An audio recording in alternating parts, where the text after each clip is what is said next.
Harrison Jr. touchdown. Marvelous Mark. Ball next to the end zone. Drop down for Franklin. A majestic touchdown. This is Chasing the Natty, a college fantasy football podcast.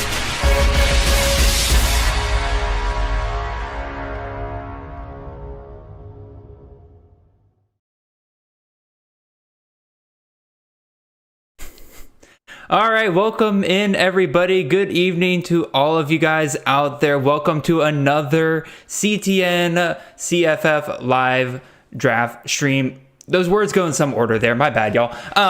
Welcome. Glad y'all are coming out to hang out tonight. We got an awesome draft ahead of us. I'm probably going to pause it here because we're running late today. Give us a few more minutes here to kind of talk over some things.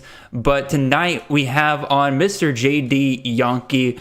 Quite frankly, one of the smartest guys in the entire college fantasy space. Like, you're absolutely insane when it comes to prop bets. Your DFS stuff is almost second to none. Again, we got some awesome DFS guys over at Campus of Canton, but you're quite frankly super awesome too, JD. But yeah, JD, how you doing tonight, man? I'm doing pretty well. I'm excited to get into it. Haven't been drafting enough. I'm excited to draft. I'm like stuck in my hole when I draft. It's always like the same people. I really like branching out, hearing new things. It's I've been kind of stuck in my zone with analysis, and now it's like it's ready to relax, do some drafts, catch up on some things. So I'm really excited for it. Speaking of being into the zone with your analysis, you recently dropped your new CFF guide over there at Devy Watch. I believe it's the first year you guys are doing and everything. Why don't you tell everybody who's listening a little bit about that? Yeah, so we do our conference previews each year, and I'm like, man, this is a lot of work. So why don't we just do a little more work and put it all together, tie some bows on it, and make it look pretty, and put it in a guide. So yeah, that guide came out last week. You can find it on my Twitter. Really excited about it, breaking down every team. So yeah. JD did an absolutely phenomenal job over there, and again, like. He released his CFF guide. We also release our CFF guide over here at Campus of Canton. Breaks down every team as well. We got player profiles in there as well. We got some freshman breakdowns. We have some team schedule analysis. Tons of great stuff. And JD's has a lot of great stuff as well. You can find the link to both of those down below. And quite frankly, you should buy both of them. They're both insanely cheap, and you can get a ton of information out of both of them. And you should be using both of them whenever you go into your draft. So again, check that out down there below. I believe our draft should be getting started here. Yep, there we go. I am going to pause here just to give us a few more minutes here, because we did have a few questions in the chat that were kind of put here before we got started, because we started late. We didn't have as much time. So JD, to kind of open things up here, first question we have from the chat comes from Ryan. He says there's no one way to draft QBs. Is there a consensus way to do it all, or to do it at all? Basically, is he saying, like, do you have like a consensus way that you target QBs? I think I'm interpreting this question right. No, I think it depends on the amount of drafts you do. Like, if you know who you're drafting with, like if you have a couple home leagues and you really want to nail down a strategy, I think that works. But otherwise, I think being open to the most amount of strategies is the best way to go, because it depends what draft slot you're picking in, right? If you're at a turn, you're going to pick differently. If you're in the middle, you're going to pick differently. If you're with pros or Joes, it's going to go differently. Scoring, Absolutely. It's going to go differently. Dynasty. So basically my whole thing is like, you shouldn't be looking for consensus. You should do as many drafts as possible to familiarize yourself with what's going to work for you. I would say, yeah, that's how I go about it. Just find what works for you. Like, again, I have my opinion on where I draft QBs. I've been very vocal about how much I love the value that we get in the round like 7 to 11 range and everything, but that's just because I'm super comfortable with the guys there. If you look at the guys that I draft in that range, you're like, Jared says there's value here, but like I don't really like the guys that he's picking, then yeah, reach up a little bit into the 4th, 5th round, grab some of those guys you might be a bit more comfortable with, or wait even later and say like, hey, like the guys Jared's drafting in 7 to 11, they're just as good as the guys again through 12 through 15 rounds. So like I agree with JD. Like, again, just go with your own strategy there.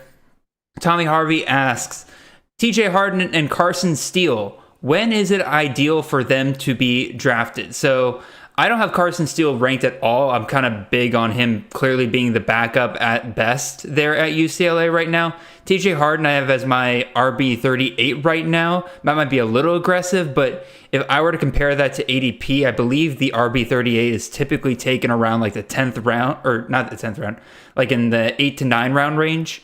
And I think that's a perfectly great place at this point to start taking a shot on TJ Harden. But I'm also a TJ Harden lover. So what about you, Yonke? What do you think about Harden and Steele over there? How do you break that situation down? That's going to be one you're just going to need to keep an eye on, because I think their prices are just going to keep changing. Like Steele started the offseason, like early offseason, drafted really high. Then he started going pretty low. He's coming back up a bit. I think he's going to keep changing, right? Harden wasn't even being drafted. I've seen him pretty early. That's one, just keep an eye on it. Like that's one, if you're tracking ADP, like if you feel really confident, I would not be afraid to reach. Like Chip Kelly always has a standout running back. My take is I don't have a strong read. I don't think anyone does. Like Chip Kelly purposefully withholds information from the beat writers. There's a reason no one knows who the starter is going to be. So when the beat writer's guessing Carson Steele's third string, to me, it's like, that's obviously not good. Obviously, I'm going to move him down. Anyone responsibly should, but I'm not taking it as like, oh, he's for sure going to start the season as the backup, right? So for me, it's like, I would love to have more certainty when I'm drafting, but to me, it's like, hey, I think you get a 50-50 chance. I think Harden and Steele are probably the top two guys. The other guys are scat backs. Yeah. To me, I'm willing to take a 50% chance. Whether it's Harden, whether it's Steele, I like both at price. I like taking that shot. Do you think one of them ends up getting the Charbonnet role, or do you think it's more of a 50-50 split throughout the year? I think it's going to be more split, and not necessarily like every single game's going to be he gets 15 carries. He gets 15 carries. Like Chip Kelly's weird. Like, some games like Steele might come out and get 28. And the next game, Chip, he alters his approach based on who his opponent is. He's like a Belichick kind of guy, right? Like when you picture Belichick and the Patriots, like what was it, Jonah Gray, the Patriots running back, who randomly had like 5 touchdowns in the playoffs that one year. Like that's who Chip Kelly is. So it's going to be a pain in the absolute ass for sure.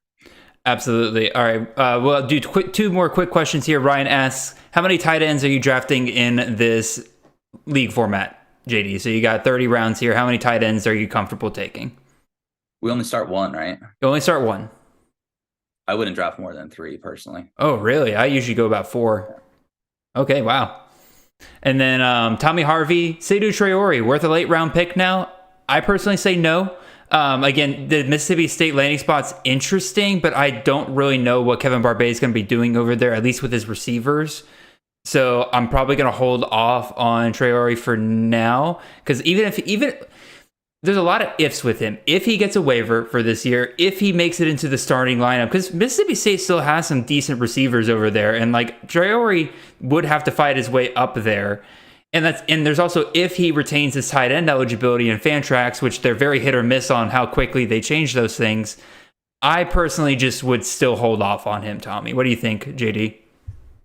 I think like that's a situation where I might get 4 tight ends, right? As if like Traore is my 4th guy, but I think if you're drafting him, you can't expect anything. Like I think you have to kind of going into it saying there's at best a 50% chance this guy's viable. I think he has the upside that I'd still like it. Like I remember reading about Barbet, and they're going to run the ball a lot. And he was like, they've already transitioned one guy, I think it was Harmon, I forget who, from wide receiver to tight end. And they got the Spivey kid from TCU, who's another tight end wide receiver hybrid. Like you can see that they want that on their roster, and Traore is probably the best. But at the same time, like there's so many question marks, and that's just even starting it. Like he's in the SEC, he may be changing positions, maybe not. He is changing offenses. There's so many question marks, but I think the upside is such that I'd be fine with taking him again, it's draft strategy. You have to partner him with a few guys that have a high floor. Absolutely. All right, we're going to go ahead and kick off the draft here. I'm sure Luke is ready to draft Caleb Williams like nobody's business here. We'll go ahead and kick it off here. I'm drafting out of the 6th spot. JD, you're out of the 8th spot, so we're right here next to each other. That should be fun with us trying to explain both of our picks there. But we are underway. What has been your strategy in the first round, JD? Because a lot of people like myself, I like targeting wide receiver early. So again, Marvin Harrison Jr., obviously he's typically gone before this point and everything like that, but I like grabbing Malachi Corley if I'm in the later portion. I like grabbing guys like Emeka Egbuka, Torrey Horton, Rome Odunze if I'm feeling it and everything. Do you have a specific position you like to target early on, or again, is the best player available for you? What are you thinking? Sorry if I seem a little scattered. I'm just trying to, for some reason, it's not letting me, Fantrax isn't letting me in the draft. Oh, that's I don't know. fun. It says draft in progress and won't let me click. So I'm just trying to figure that out. It kind of depends who falls to me at the end, right? Because you're at the mercy of whoever's in front of you. So, but yeah, I like the Horton look, like grabbing the receivers go quick. I'm always been a guy who tries to wait on receivers. They just go so quick. Like if I don't grab a Horton or Buka or a Corley or a Harrison this year, I always just kind of feel like I'm reaching the rest of the draft, you know? So if one of those guys gets to me, that's probably how I feel best. If not, I'm looking for 2 elite running backs usually. I am going to see which direction Brandon goes here because I am okay. He took Quinshon Judkins. I was kind of hoping he might fall to me one more pick here. So I have a lot again. Corley's gone, so like that's kind of who I like taking around the middle here. But he's kind of been moving up into that top 3-4 range. Makes sense. I got a lot of good options, none of whom I'm going to really feel that great about, I feel like. So, but you know what? I haven't grabbed a share of Bo Nix this year, so let's go ahead and take the opportunity to grab him here. Again, I like grabbing my QBs in rounds 7 through 11, but there's a top tier of QBs that I am perfectly okay to spend a top round pick on, because a lot of times in the past, when you have some quarterbacks going off in the first round, it is full on projection. They're starting for somebody who went off last year. This year, we got like 6 or 7 just top tier guys that you saw them do it last year. There's very minimal change for the most part in terms of what they're going to do. So Bo Nix, I'm perfectly happy to do that here. JD, you're on the clock here, man. Which way are you going? I have a feeling which guys you might be looking at here. You might be. I mean, there's all the running backs there, so that's like where my brain first goes, right? So where my brain first goes, it's you know who you want, and if they're there for you, you take them. I like to, when I'm on the clock, I usually don't take this long, but I like to kind of look at, is there any like interesting strategy? Like here, we already have 4 quarterbacks that went off the board. Could I possibly go a different direction? Right. You know, so I kind of like to give myself a second to pause, but yeah, there's no of course pass on Rasheen Ali. He's got the elite floor ceiling combination that I look for. He's got the PPR looks. I did double check to make sure that we're doing full point PPR, and we are. So we are. I could have sworn it's half point PPR. That's my bad. Was I looking at the wrong league? I think you might have been looking at the wrong league. I'm pretty sure I'm doing half point, but regardless, Rasheen Ali's a beast. So like, you're not. Yeah. I'll take it. I mean, again, even if we were doing no point PPR, like again, he still gets a crap load of work in the receiving game, so he's going to get plenty of yardage there as well. So you're going to definitely enjoy that. All right, it's coming around the turn. I think this is a good time for us to answer a few quick questions in the chat. Let's see what else we got here. Austin asks, this is a very important question, JD. You ready for this one? If you add extra ingredients to a grilled cheese, is it now a melt, or is it still a grilled cheese? The answer is that it's now a patty melt. Oh, actually, no. If it's meat, it becomes a patty melt. Yeah, because you need the patty, huh? I've always kind of taken exception. So there's like, I think there's like a lobster food truck. Or I know there's a lobster food that goes around like some of the wineries here. And I think they call their grilled cheese, it's a grilled lobster and cheese. And I'm always like, there's no way you can call that a grilled cheese when there's a lobster in there. So I always thought that was weird. So I think I'm going to prefer melt. I think I'm going to prefer melt. Like if I'm making it for my kid, I'm going to call it a grilled cheese because that sounds fun. But otherwise, I think melt's probably the correct term there. Yeah, I would say when you're dealing with your kid, it's always a grilled cheese because they don't know the difference. All right, let's see what else we got here. Jordan Thackeray asked, thoughts on Burt Emanuel in Central Michigan. How do you break down that situation, JD? Because like they got Jace Bauer, they got Burt Emanuel. Both of them are dual threat guys. Neither one of them great for neither one of them really great for passing all that much. Like, do you think there's a ton of upside there? What do you think? I do think there's upside. I mean, that's another one. Like sometimes, you know, you don't really understand why the industry's lower on someone, right? Like it just doesn't make sense to you. Like, you know, you're right. Burt, like I totally understand. The guy didn't throw passes last year. Like they didn't trust him to throw passes. They trusted Jace Bauer. Is it Bauer or Bowers? I don't remember. Either way. But he like was terrible. Like his passing stats were absolutely god awful. I think if he was better, that would give me more pause. At the same time, it's like if they didn't trust him to throw passes and he was stuck behind that, level of terribleness, then how bad is he at throwing? So overall, there's a huge range of outcomes. I want to be more bullish on a guy. I think his rushing upside's, about as good as it gets. So overall, I'm higher on him. I do know I'm on the clock, and yes, I'm sir. pretty sure I know who I'm going to take here. All right, let's see what you're going with. Yeah, I don't think I can pass here. We're going Torrey Horton. I was just talking about him in the first. Yeah. Get him in the second. I'll take that. Yeah, that's an absolutely insane start, in my opinion, getting Rashid Ali and Torrey Horton. Are you worried about, again, part of Horton's production last year came from the fact that, he was literally the whole offense some games. Like, they couldn't funnel it to anybody else. If Colorado State does get better this year, are you a little worried that he may not get that target share that he got last year, and therefore probably not have the ceiling that he had last year? Yeah, a little bit. And you're on the clock. Yes, sir. Do you want to walk me through who you're going to take before I answer that? Okay. No, you go ahead. I'll make my pick, and I'll explain after you're done. Okay, so yeah, the Horton thing, like Colorado State's obviously one of the most fascinating case studies. I got to talk about it a little bit on Burning the Red Shirt a little bit when I was on there this past week. Overall with Horton, yes, I actually do think there's a lot more competition for targets this year. I'm a huge Justice Ross Simmons fan. The tight end, they improved. The kid from BYU is pretty good, Holker.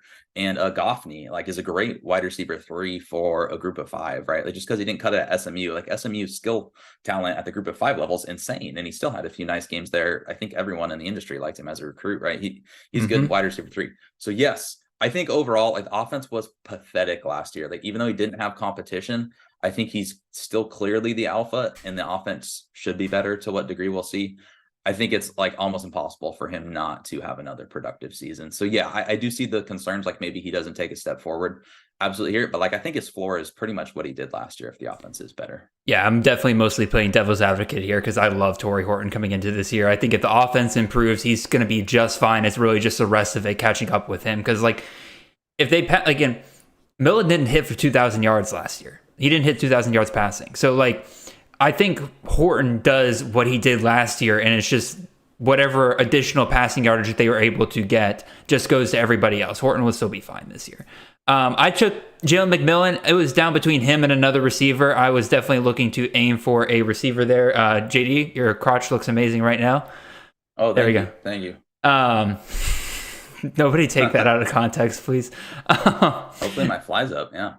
Anyway, it was between him and another receiver, and honestly, with some of the running backs coming off the board here, I'm kind of curious to see if he makes it back to me, so I'm going to shut the hell up right now. But even still, I took Jalen McMillan. Again, Rome Odunze came off the board there. I really think Jalen McMillan, in some ways, is almost just as good in terms of CFF, at least in best ball, as Odunze. I do like Odunze more as a talent. I think he'll be good for the NFL next year, but again, I like to grab elite receivers this early on, and McMillan was just sitting right there, so I'm going to go with him. All right, let's see what else is going on here in the chat. Ken Trout asks, Jaquindon Jackson, does he get over 165 carries this year? Dang it, Cowling came off the board. That's kind of who I was hoping would make it back to me, because if I could get out of the third round with McMillan and Cowling, that was going to be, I would have felt like I was getting highway robbery there.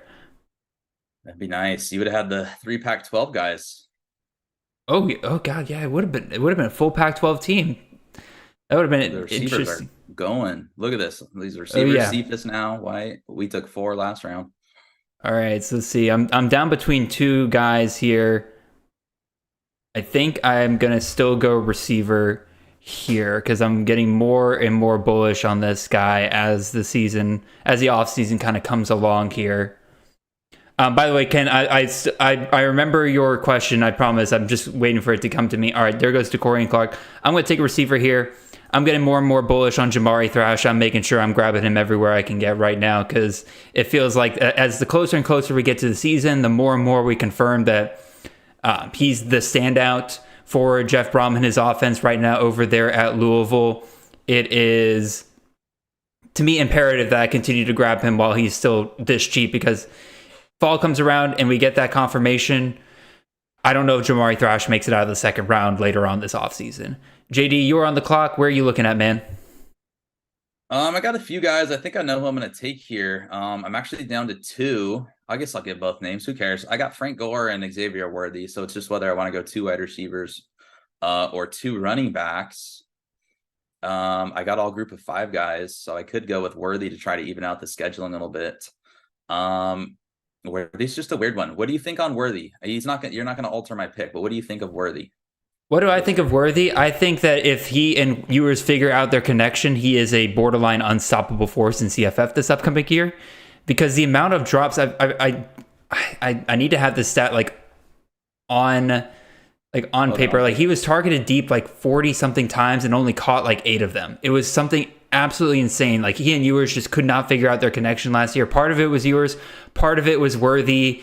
Part of it was Worthy having drop issues, which apparently he had a broken hand. I don't know how much I believe that, but even still, if they get that figured out, Worthy's production last year was just a fraction of what it could have been if they hit some of those deep balls. So I think that's an excellent pick there in the 3rd round.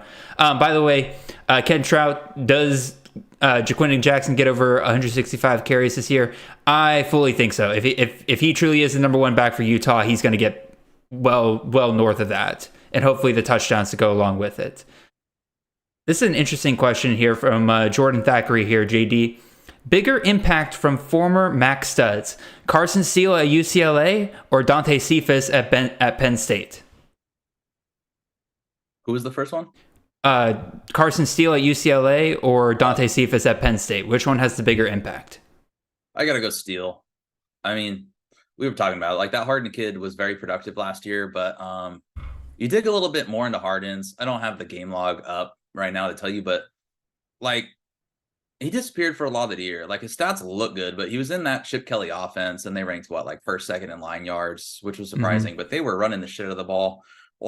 He was not there's a reason Sharpton got that much work last year. Harden was the RB2 barely. He was more like the RB3 most of the year. Disappeared for large stretches. Came in some blowouts and then randomly came in others. Like I said, Chip Kelly is weird. But that sounds like a freshman, in my opinion. It does, and he was really good. I really like Harden. I just have to lean towards Steele. I think even if he doesn't grab the RB1, that dude just runs people over. Chip's going to use that. He's going to score touchdowns, one or the other. So I have to go with him. I'll play devil's advocate here. I'm going to go Dante Cephas because, at least according to several of the Penn State fans that I've talked about who follow the team way more than I have, it sounds like that Cephas was recruited to Penn State to be a potential wide receiver 1 if he works and gets it, which apparently, considering they were able to land several other wide receivers, apparently he was the only one that was being told that. So all the other wide receivers they were bringing in were not being told that they could potentially be the number 1 guy. Cephas was. Now, Cephas does have a lot of work to make up because he was not there during the spring. He is coming in during the fall. So he has a very limited amount of time to make sure that he can grab that number 1 wide receiver role. But if he does, in my opinion, he's definitely going to have the bigger impact than Steele, who I still believe will be the number 2 back here. So, all right. Big wide receiver run here in the 3rd round, and it looks like we're about to hit a running back run here in the 4th round, because there's definitely some value here on the board at running back, in my opinion. So we'll see which one of my favorites will fall to me here as my first running back off the board. JD, you're on the clock. Which way are you going, man? I got 2 running backs lined up. I'm just not sure which one I'm going to take. Kind of depends on my roster. I only have 1 running back, so I really could take whatever I want here. So you got one of the safest running back plays in the entire country, basically, in Rasheen Ali. So, knock on wood. I do. So I could go whatever way I want, really. I think I'm split between 2 guys here. I'm usually more of a safer drafter than not. I'm going to go with Samson Evans, Eastern Michigan. That's just pretty good value. What do you think about the reports of him being in a boot during the spring and everything like that? Are you worried about that, or are you thinking that Mac shouldn't beat reporters strike again? It's Mac shouldn't beat reporters. So at this point, unless I have serious news that it's bad, right? Being in a boot could be a lot, right? Hainer was in a boot and he came back and played, 2 weeks later. Mm-hmm. So it's impossible to know. It's obviously bad. And then, right after that was the other guy I was thinking of taking, Andrick Estime, Notre Dame. He's been going up my boards a lot lately. I was lower on him. I saw him going really high after the news of Diggs, and you took Jackson. So what do you think? If Esme was still there, would you still go Jackson? What do you think between those two guys? I would still go Jackson, but man, Esme is a lot of fun this year. People don't realize just how many vacated carries there are at Notre Dame between Logan Diggs and Tyler Buckner leaving, as well as Drew Pine. You also have Chris Tyree moving over to the slot. I'm sure they're still going to give him some. They're going to still give him some backfield carries and everything like that because he's kind of that hybrid there, but. Estimate, even if like Jadarian Price and Jeremiah Love and these guys behind him, even if they do kind of split some of the work between all of those guys and they do pass it a little bit more, Estimate's still in for a pretty good increase in volume this year. And he almost hit 1,000 yards based on the full committee approach that they had last year. So I think Estimate is in for a huge, huge year if they do kind of lead him as the clear number one back. Yeah, I agree. I'm almost kicking myself not going him over Evans. I've been moving up. Everything you just said, I agree. Like the Buckner point was really good. Like losing Meyer, like he was everything to their offense. You lose Diggs, who you split carry. Like every single point you just made is 100% correct. And like they're going to be physical. Their offensive line is going to be good. They're going to run the crap out of the ball. Their new OC may have never called plays before, depending on who you ask. I think he's going to push 200 carries. Yeah. Yeah, it wouldn't shock me at all if that is what he does. I took Jaquindon Jackson at my 4th round pick again. Utah running back, probably one of the safest plays you can make in CFF. If I can grab him here in the 4th round, I feel good about not hitting a running back in one of the first 3 rounds there because Jackson's a guy I've seen go off in the 3rd round, so I feel very good about grabbing him there with the 4th round value. Got a couple, kind of our second tier of quarterbacks starting to come off the board, Milton and Shuck. Luke having that combination of Caleb Williams and Joe Milton, that is a high upside combination right there. If he hits on both of those guys, that could be probably one of the deadliest QB combos we see in this entire league. What do you think, JD? He stacked them both, too. He got White to pair with Milton and then Singer for Williams. Oh, shoot. I didn't even realize that. Dang. All right, let's see. It's coming back to me here. I'm thinking about if a certain running back is still on the board, I'm going to grab him. And he is. I'm going to go Mr. Rodney Hammond, running back out of Pitt. Oh. Is that a good O or is that a bad O? That's a good O. He's another guy. He's just like Esme. He's another one. Like when you're doing all your analysis research, you're like, oh my God, I do not have enough Esme. I do not have enough Hammond. Dude, I don't know. I realized that as well at some point where I'm just like, I got to be more aggressive in drafting Hammond because anytime Izzy was not on the field last year and Rodney was healthy, holy crap, dude, he was phenomenal at times. Again, is he the athlete that Izzy was? No. So I don't expect him to have an RB2 season just like Izzy did last year. But even still, he's going to get 20 carries a game. Pat Narduzzi is going to run the hell out of that ball. And they clearly were okay with him to start the year last year in the game against West Virginia. He gets hurt. We don't see him really until towards the end of the year when Izzy starts to, whether he got injured or whether he kind of sat out the rest of the year, up to your interpretation and everything. But Hammond came back out and he looked really good once again. So, Hammond's going to be an absolute beast in that Pitt backfield, so I am very, very happy there. Also, Ken Trout, I saw the message there where you said, "I bet Jared takes Rodney." Sir, you know me way too well. You know me way too well. I'm loading up on running backs here in these round 4 to 6 range, and I'm loving the value that I'm seeing fall to me here. JD, you went Mr. Alex Adams, the wide receiver out of Akron. What do you think about him? I just kind of like Akron this year. I'm not even full bore Adams. You can make a case Daniel George is a better value. I was going to ask you about him next. I like Daniel George a lot. I like him better at price, to be honest with you. But I keep getting a ton of Adams too, in the 5th round. I just like Adam. Akron, Joe Moorhead. Their defense is still going to stink. Their offense, they return all their big key pieces except for Target Hog, Shockey Jacques Louis. Speaking of Pitt, right? So, oh yeah, I just love Akron. The targets are so concentrated. They're going to throw the ball. They're going to be behind. The team's going to be better, though. They might even be more competitive. I just think it's really easy to see the fantasy points. And I just like Maction. I like trying to split it up. Right now, that's one thing I look for. I have 4 group of 5 players. That's usually a little bit too many. I like trying to split that up. So I've kind of noticed that too with some of my teams where well, it's not on purpose, but sometimes I will look at my team. I'm like, oh God, I have a lot of group of 5. You're all Power 5. I'm all Power 5 so far in this one, which is very unusual for me. Like I usually have at least one Group of 5 guy by now. Yeah, but they're all there's 2 ACC and 3 Pac-12, so like there's no defenses killing you there. So exactly, it's wonderful. All right, so I said I was targeting running backs, and of course, people are starting to just load up on the running backs in this range. So that's okay, y'all. That's okay. Y'all keep doing that. I'll let the wide receivers and tight ends that are falling to me.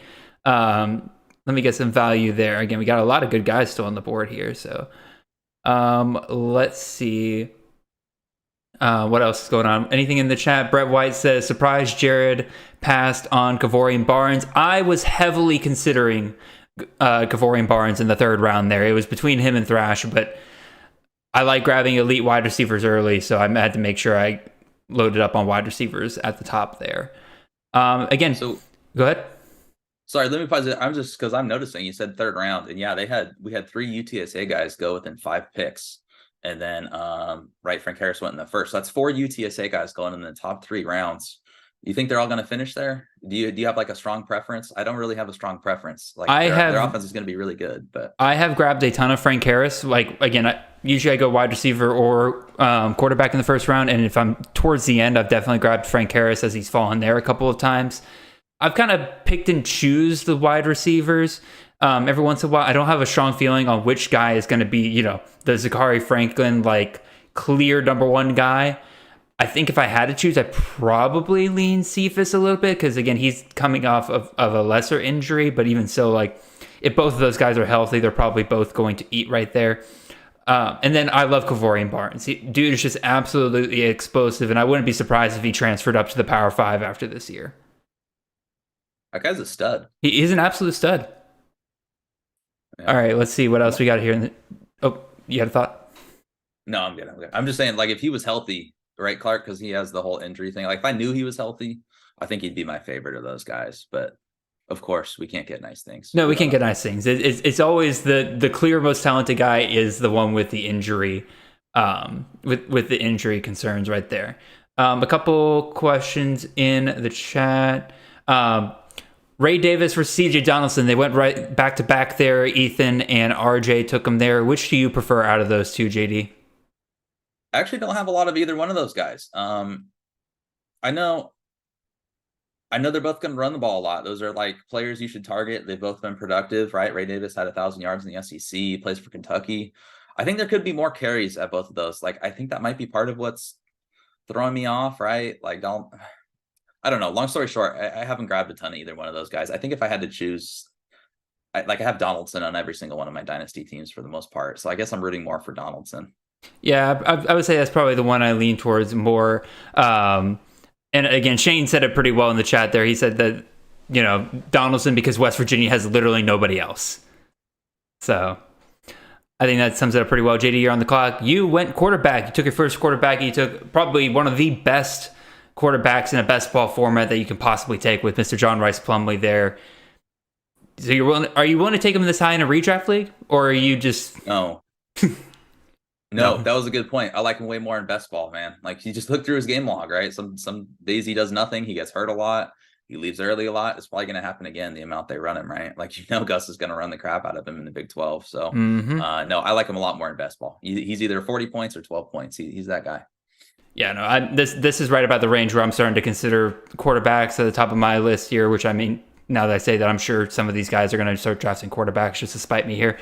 Also, give me 1 second. My wonderful girlfriend just dropped off my dinner.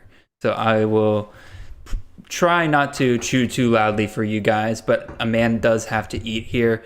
Brant Keithy comes off here in the 6th round here. JD, earlier in the offseason, you have Brant Keithy kind of going up there along with Bowers. He's kind of slid down here. What do you think has kind of caused that throughout the offseason? I think like people are kind of slowly realizing, and maybe not just the people I'm drafting with, like Cam Rising's ADP's gone way down now that people kind of, realize it's a short turnaround on a torn ACL in the Rose Bowl, right? So I think there's some worry with that. And then Keithy's also coming back from his injury. I believe it was an ACL, serious knee injury. I think there's a lot of that. He's a guy who I had as my clear number 2 right by Bowers. And then I dropped him with injury, just the injury thing. There's a lot of good tight ends this year, actually. I like a lot of tight ends this year. But at the end of the day, I realized Keithy's the clear number 2 for me behind Bowers. Definitely tier 1 Bowers, tier 2 Keithy. But this I'm is totally fine with Keithy. Aranda Gadsden erasure going on right here. Oh, yeah. Well, come on. Real tight ends. Come on. I mean, like actual tight ends. He's got the tight end eligibility. What else do you want, JD? Yeah. That sucks. I hate how that happened. I hate it. I definitely wasn't one of the people pushing Fantrax behind the scenes to get that. No, Shane. Gadsden is a tight end. He was taken in the first round. Alrighty. Dang. Caleb Hood comes off the board. I was kind of hoping he might make it back to me here, but damn, y'all have eviscerated my queue here, so I'm just gonna have to start putting some more guys up in my queue here. Alrighty. I'm going to take my first quarterback here. Guy that really kind of carried his team last year to a conference championship, and I think they're going to continue to do it even better this year because most of the toughest competition has now moved on to the Big 12. So give me Michael Pratt, quarterback out of Tulane. He should be in for a really fun year this year. I like Second that point QB. on Second the QB. AAC. Yeah, you have Pratt and Nix. I like your point on the AAC though. That's really watered down defensively, and it was already not good. I would say it was really already not that good. So yeah. Let's see. Anything here in the chat? Sorry, y'all. I'm trying to do some eating at the same time. Austin Smith says, "Can't believe I'm late to the live stream." Oh, Austin, we love having you around here. Regardless, man, we're having a good time. Does the fact that USC have a bye week on week 13, championship game week, cause you any concern with Caleb Williams? My short answer here, because JD, you're on the clock. I'll let you pick. My short answer here is yes and no, which is the worst of answers. But yeah, it absolutely, no doubt, absolutely sucks that you don't get to have Caleb Williams, your number 1 overall pick, the guy that probably will carry you throughout most of the season, in your championship week. But in my opinion, if you are making it to the championship in your CFF league, you better have a deep enough roster that you can win without your top guy. Like you should have things lined up well enough to where if your top guy were to go down to injury or anything like that, there's so many guys in CFF in even a regular 12-person league that are still available on the waiver wire. I think you'll be able to line something up there in championship week for that. What about you, JD? Does Caleb Williams going off on week 13 cause you any concern? Like concern, yeah, but if it's not enough concern to keep me from drafting him. You know what I'm saying? He's still the clear quarterback 1 in my opinion. So I guess the answer is no. Shane's spitting fire tonight in the chat a little bit because he said, it's like, yes, or basically paraphrasing here, like, yes, you don't have him for championship week, but you got to have him in order to get to championship week, which frankly is, again, why he's going 101. Yeah, like one of my championships, like freaking Michael Wiley. I'm playing Josh Chevalier, and Michael Wiley wins me the championship because he gets 47.5 points. Like, Michael Wiley didn't get me to that game. Nope. Like, all you have to do is get to the game. Like, it's the money ball. That is, you just have to get to the playoffs. He's going to get you there. Hopefully, if you draft outside of him. I think it was, I can't remember who said it, but basically, like, fantasy is all skill up until the playoffs. Once you're in the playoffs, it becomes almost entirely luck at that point. All right. The people in the chat want to know what you're having for dinner. Did you answer that one? I did not. Oh, RJ, yes. Right now I am having, I forget what kind of pork this is, but I think it's like a, good Lord, I forget what kind of sauce it is. I know there's jalapeno on this and everything. It's again, basically baked pork. I got some cornbread here, and then we bake some Brussels sprouts with bacon, honey, and brown sugar.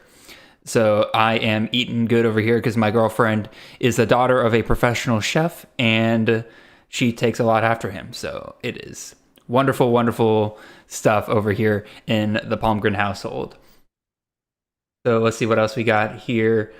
Brett says shocked a certain running back is still there. So Brett, whenever that running back comes off the board here, let us know, and we'll see. We'll give you our thoughts on him. Shane also says his favorite running back is still available. So again, guys, when they come off the board, let us know. We'll comment on it. Oh, Edwards. Edwards is the guy who came off. So yeah, Edwards. What do you think, JD? How do you break down the Michigan backfield? Do you think both Edwards and Corum are going to eat? I think, like last year, it was kind of a similar thing, right? They were both being drafted so high. Edwards was going above Corum in a lot of my expert leagues last year. And like that was dead wrong. And Corum was really good, man. He was really, really, really good, and he's back. So that's my take. Like Edwards is going to be fine. He's going to catch a lot of passes. I don't think we got to see that last year. That's why I think he could be better this year. He's such a good receiver, and he had a broken hand, and his knee was injured too. I didn't even remember hearing that at the time, but he was playing on a bum knee. That dude's a stud, and they lose what's his name, Bell, out there at wide receiver. Edwards is going to have a big receiving year. I think he's going to top 500 yards. They're both going to eat. Yeah, they're both going to eat. I think Edwards is fine where he took him in the 7th round. Some of the industry leagues, he still goes super early, man. Like the experts take him like the 4th round. That's too early for me. I like their end of 7th, though. I like that. Again, he's fun. He's especially fun here in a best ball because he's so explosive. Like, look at that Ohio State game last year. Like, he didn't need a ton of carries in order to just absolutely break open that game. Like, again, it's like, what, 2 carries went for 80-plus yards? Like, again, best ball I think he's perfect for here. All right, I'm coming back on the clock. You took one of my favorites, JD. You took Jalen Daniels. People don't realize how good he was to start the year last year, man. Like, he was really on his way to being a top 12 quarterback for CFF last year. And Terrell Vaughn, too. Dang, y'all killing me tonight. All right, but anyway, JD, tell us about Jalen Daniels. Dude, I've gotten him in like 12 straight leagues now. I'm convinced. I have way too much Jalen Daniels. I agree with you too. I don't really get what there's not to love. The dude averaged 28 fantasy points per game, and the offense returns everything. He struggled with health. If he is healthy, he's gonna have an even better year. I don't get it. I don't know. Like, he's an elite dual threat. The offense is gonna score a lot. They're gonna be in a lot of back and forth games. Defense still stinks. Yeah, I know that a lot of people are concerned like with his TCU and Kansas State performances last year, but he got hurt in one of those games, so I'm not going to bash him too much there. Again, the TCU game was pretty bad. I ain't going to lie. Like, he was, even before he got hurt and everything like that, like, he wasn't performing very well in that game. But again, like, best ball format, so you're going to have some dud games and everything here. I absolutely adore Jalen Daniels. Again, the only thing I'm kind of worried about is that the Big 12 is now aware that Kansas is to actually be taken seriously, which is something they kind of had the element of surprise last year. It took a lot of teams off guard. So, like, that might hurt him a bit. But again, like, Jalen Daniels is going to be a one-man show going on over there. I took the other Jay Daniels. This is a guy that, quite frankly, I have not drafted at all this season. Mostly because he kind of goes, he's one of these guys that come off in like the 5th, 6th round. People are willing to take him up there.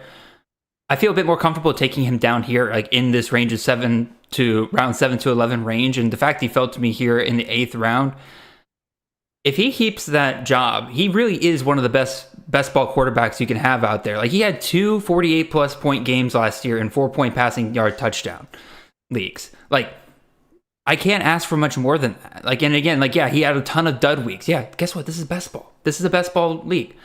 I will take basically when you're in a best ball league like this, just keep drafting quarterbacks that are going to give you that 50-point upside on any real given week right there.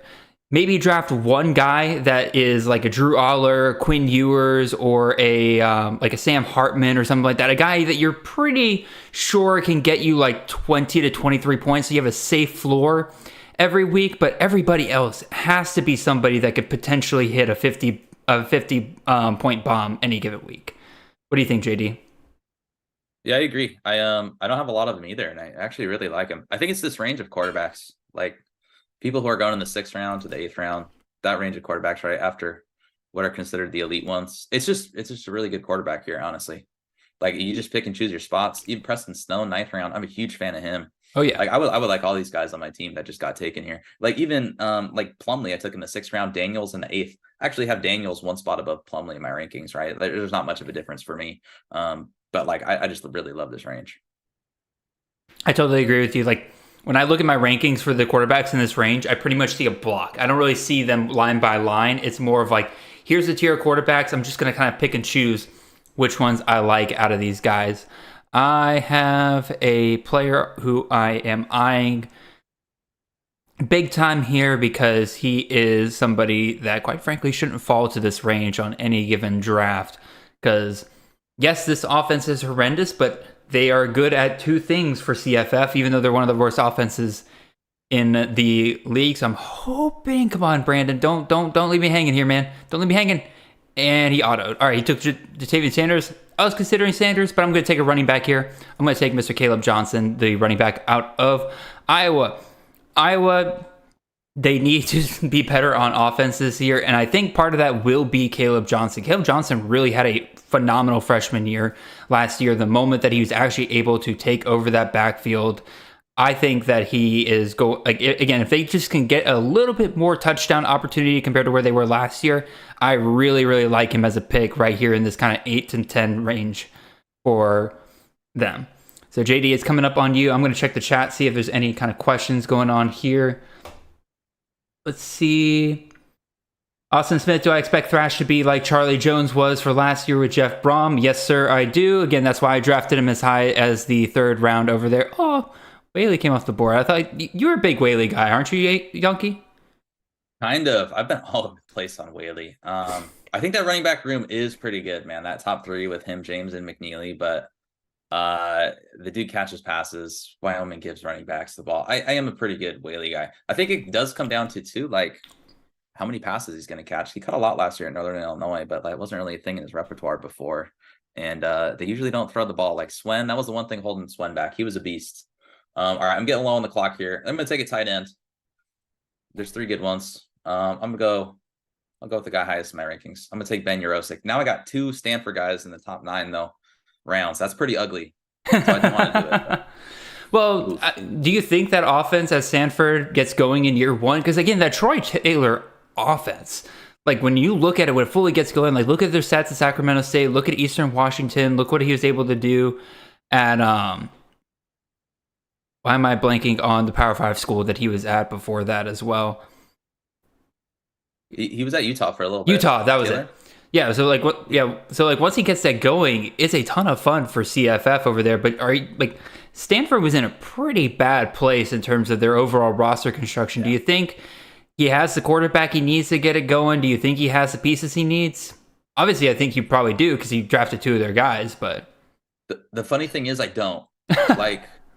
The funny thing is, I don't like their O-line is going to be tragic, but I think they have 2. Like, I don't think the team is ready, except for 2 guys, EJ Smith and Urosic. Like, I just think they're going to get all the targets. Like, EJ Smith is weird taking EJ Smith. I have a lot of him because their O-line might stink. Like, they return like nobody's played at all. Like played football at the college level on the O-line, so it could be really bleak. That's my biggest concern, right? People tend to overlook that. And quarterback's a concern too, even though I kind of like Lamson. I like Lamson as well. Go ahead. I'm like assuming Lamson takes the job. Like the beat writers aren't really thinking that way. Lamson looks good to me, dude. So if Lamson's there and they have nobody to throw to, like Taylor recently had a running back that had like 70 receptions. Recently had a tight end, that was like pushing 1,000 yards. Was the basically the wide receiver 1 on the team. So I pulled it down to I don't think they're going to be great. They're not playing great defenses, and they have 2 studs. So yeah, like we get mad at Fantrax for some of their tight end designations, like. Whoever that tight end was at Sacramento State that like went up for 1,000 yards, dude's not a tight end. Like you look at his size, You look where he plays on the field, like you look how he plays. He's like I would say he's not a tight end. He's a wide receiver. I don't know why ESPN has him as a tight end. So don't go thinking that he just feeds tight ends. With Urosic. That gives me real pause with Urosic. Urosic's a big boy. Yeah. And like Stanford going from, that's not Stanford. Stanford's got all the big boys, They got like 10 tight ends on the roster. Like, how is Taylor going to use that, All right, let's see what else we got going on here. Redshirt sophomore asks, is Rourke off the board? Yes, he is. Rourke, I discussed this with Chris K on our recording of CTN earlier. I specifically brought up Rourke as one of my most important tier 2 QBs for CFF this upcoming year, mostly to do with the fact that like I don't know what to do with that injury because again he tore his ACL in the week 11 last year. So if you assume that it takes roughly a year to recover from ACL injury, like he shouldn't be full go until like later in the season. but all the beat reporters are like super, super positive on his recovery and how well he's been doing this offseason. They're kind of bullish on him being able to return for week 1. I just don't know about that. But at the same time, like, even if he misses a couple weeks into the season, like, we draft him for Maction. Like, Maction's not until later in the season. So if he misses like the first 3 weeks, then like, I'm not feeling too bad as long as I can get him for when he starts playing against Ball State, Kent State, all of the wonderful MAC schools over there. All right, I'm on the board here. I'm going to draft my wide receiver. But JD, you asked, what am I talking about? You went and drafted Elijah Badger there from Arizona State. What do you think about him, and what do you think about that offense this year? I mean, it's similar to when we talked about Troy Taylor. I just think Arizona State, like, that's a team I want to be higher on. Like, I get why everyone's low on them. They were really bad last year, but I think it was very clear that was like a bottoming out for them. And I actually do like the pieces. I really like their wide receiver core. So Badger's a guy, I think he's like similar when we talked about Torrey Horton, right? I don't think he's going to be the clear alpha this year. They have actually a pretty good room. Like Guillory and Sanders, and their tight end Conyers is really good. But the scheme gets a huge upgrade. So it's kind of how I'm being Horton, just as like a Walmart version of Horton. And I think Badger's really good. Like the Pac-12 in general, I think everyone probably thinks I'm a homer. I take a lot of Pac-12 guys, so that's why I like your drafts, right? You took the Pac-12 guys that start, like, they don't play defense, and they got some really good quarterbacks. So, like, they score points. Nikki and Allen from CFP Winning Edge, he put together like a sheet for me that kind of like puts together all of like an average of all the teams at each conference, like what their like defensive talent score is, as well as their defensive performance score.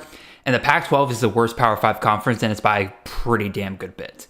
Like, that's the reason why we're so in. It's kind of like the Big 12 was a couple years ago. Like, the Big 12's gotten better on defense since then, but just a couple years ago, it's like every time there was a Big 12 matchup, you were looking at point total overs of like 75 plus pretty much any given week in the Big 12. It's the same thing in the Pac-12 now. You love to see it. That's what we want in CFF, by the way, everybody. So, any questions here in the chat? Redshirt Sophomore asks, do you guys think there's enough room to go around in the Boise State running back for CFF? Boise State is about to run a borderline triple option offense this year with Taylon Green, George Holani, and Ashley Gianti. They don't need to do anything else but run. They are absolutely loaded with guys that can pound the rock at all different positions. I do think there's enough room for how much they run the ball for all three of those guys to eat. Even if Holani gets the volume and Gianti is like the second guy, like Gianti's talented enough to where it's kind of like the Donovan Edwards, although I think it's a bit close, or I think Gianti will probably get a bit closer to the volume that Holani gets. Gianti is the guy that can just rip it off at any given point for Boise State. I fully believe. Oh, good Lord, I'm about the clock. I'm in on all three of them. I preferred Ashton Gianti. Speaking of which, is he on the board still? No, he was taken already. Yeah. Oh, he was taken in the 10th round there. JD, your thoughts on Holani is there, but you know what? I'm gonna go ahead and grab my tight end here. You know what? I'm a horrible CFF drafter. You know why, JD? Because I'm taking 2 Iowa Hawkeyes. Oh, no. Hey, at least you didn't do Stanford, and you got them both later than me. Oh, no. So, JD. 2 Stanford and 2 Iowa guys. JD, your thoughts on Boise? Well, you're on the clock now. So, there goes Taylon Green. Again, I fully believe that all three of those guys on any given week could be CFF relevant. I'm not touching any of those receivers. Yeah, I was considering taking Green there. Actually, I agree with you. I think they're going to run all over the Mountain West. They're like Gianti's too talented. I was lower than him on consensus, and in some drafts I am. And then I checked my ADP, and he was like 1 spot after my ranking, right? So like I was like perfectly in line. And then Holani was the same way. And I think Green was. It's funny. Like all three of them I had them ranked exactly where their ADP was. Isn't that funny? So I don't have a strong take. It is funny. And then so I guess I don't have a strong read, but I think Gianti's too talented not to be a factor. He's going to be a huge factor. Green, I think, is underrated. Green's a guy, he has 2 zeros on his game log. I love guys that have that. if you take those out, he averaged 24 fantasy points as, what was he, a redshirt freshman? And he's got insane running ability. So I like Green. And then Helani is like underrated. Like that guy, Helani's I curse that man's name. I curse that man's name. He was pretty good last year. I thought he was good last year. He's good. No, don't get me wrong. He's fine. But can you imagine what Ashton Gianti would look like if he wasn't there? Like, Ashton Gianti was one of the guys I was super high on last year as like a freshman going into the year and everything. And I saw him as the year was going on. And then the spring game, dude, like, touched the ball 5 times, scored like 2 long touchdowns and scored a 3rd touchdown. Like, dude was absolutely insane in the spring game. And I'm just like, if Helani wasn't there, I would be drafting Gianti in probably the 1st or 2nd round. Like, it is absolutely insane. The talent and there level goes there. Helani. I probably would have taken him. Where do you think, so if Helani didn't come back, where do you think Genty would go in this draft? In this draft, I do think he would be, like, again, he probably goes after Allen, but like down here, this tail end of the 2nd round, this is where you start to get a bit more of the projection running backs. So like guys like Marquez Cooper going to Ball State, that's a bit of projection there. I expect it, but still a little bit of projection. You have Trey Benson at Florida State. We haven't seen what that really looks like season long yet. He really came on strong at the end of the season there. Kavorian Barnes, another bit of projection there because of his late breakout. I think that's right around the range. And I would be comfortable taking him there, for sure. I think I agree with you. And I think I would like him more than those guys. Yeah, more than a lot of those guys. All right, let's see. Any other questions in the chat? Ken Trout asks, is Maccabee gone? He usually gone before McCray in these drafts because of Reggie Love. I thought, is Maccabee off the board yet? No, he's still there. He's still here. So, JD, how do you kind of read Purdue this year? Again, they lose Jeff Brom there.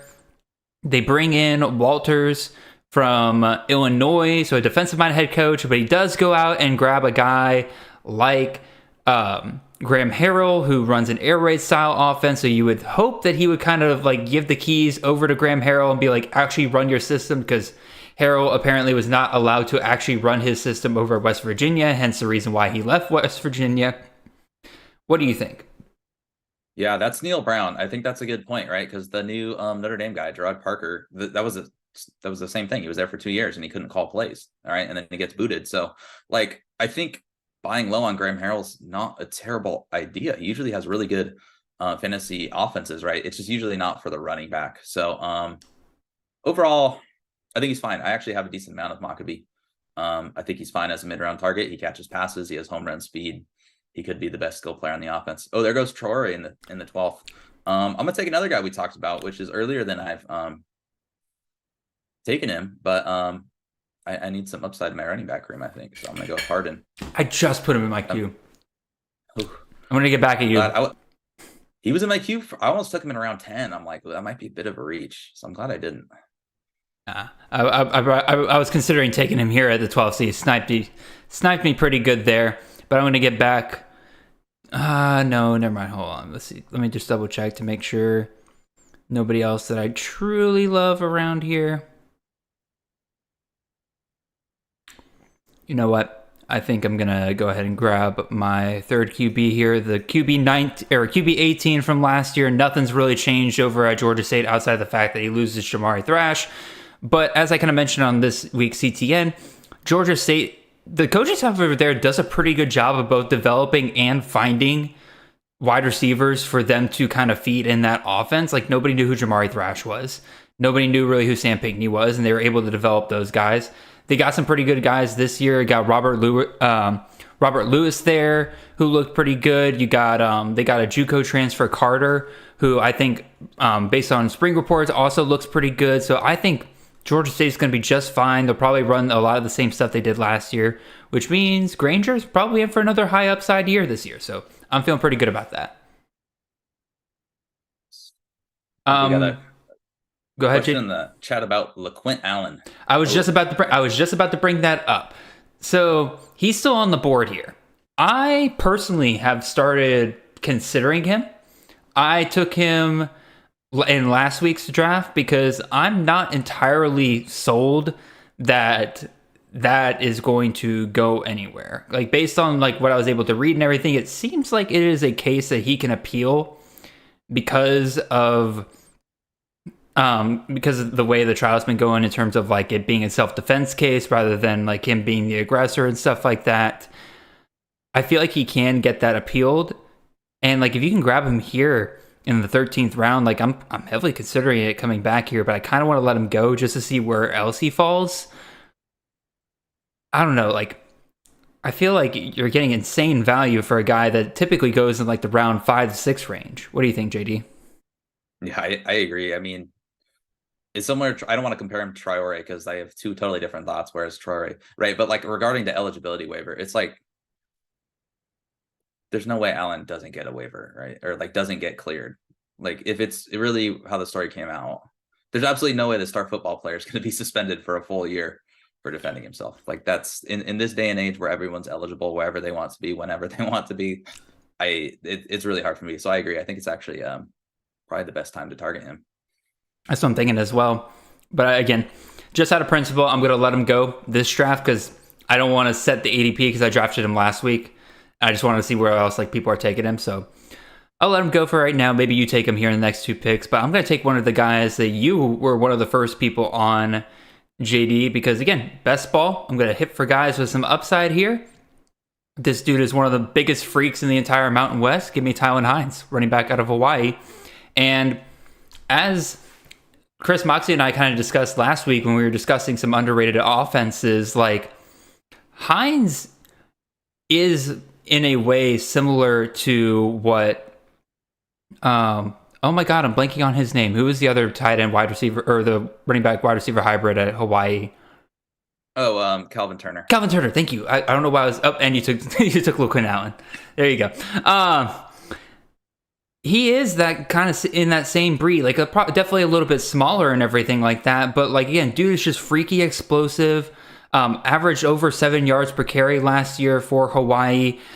If they are moving to the run and shoot, like again, I have nothing to confirm this, but who says that Hines, with kind of his smaller size, with his receiving ability, who says he doesn't move over to that coveted slot position that we want to see out of that run and shoot system over there? I know like Chucky Hines is somebody that some people are in on. Maybe a guy like Pinoke or Waldall move to the slot or something like that. But like, if they're going to target one of the most talented guys on their team, like Hines has to be in that conversation. So shooting for upside here. Maybe hopefully he'll get wide receiver eligibility at some point. Yeah, that's not a bad look. I know they actually said that he was practicing there a little bit.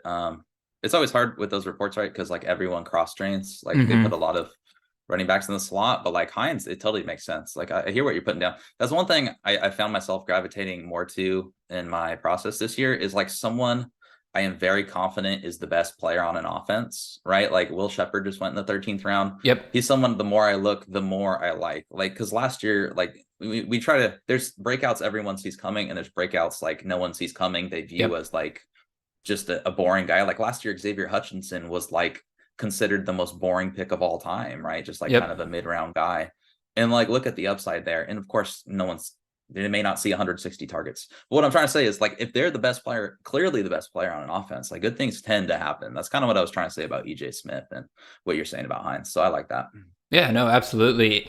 Kind of reminds me of the argument with like Kentucky and everything like that. Like Tavian Robinson will probably play in the slot. That's traditionally where the value's been in Lee and Cohen's offense, but Barry and Brown, I would argue, is easily the most talented wide receiver, if not the most talented offensive player on that entire team.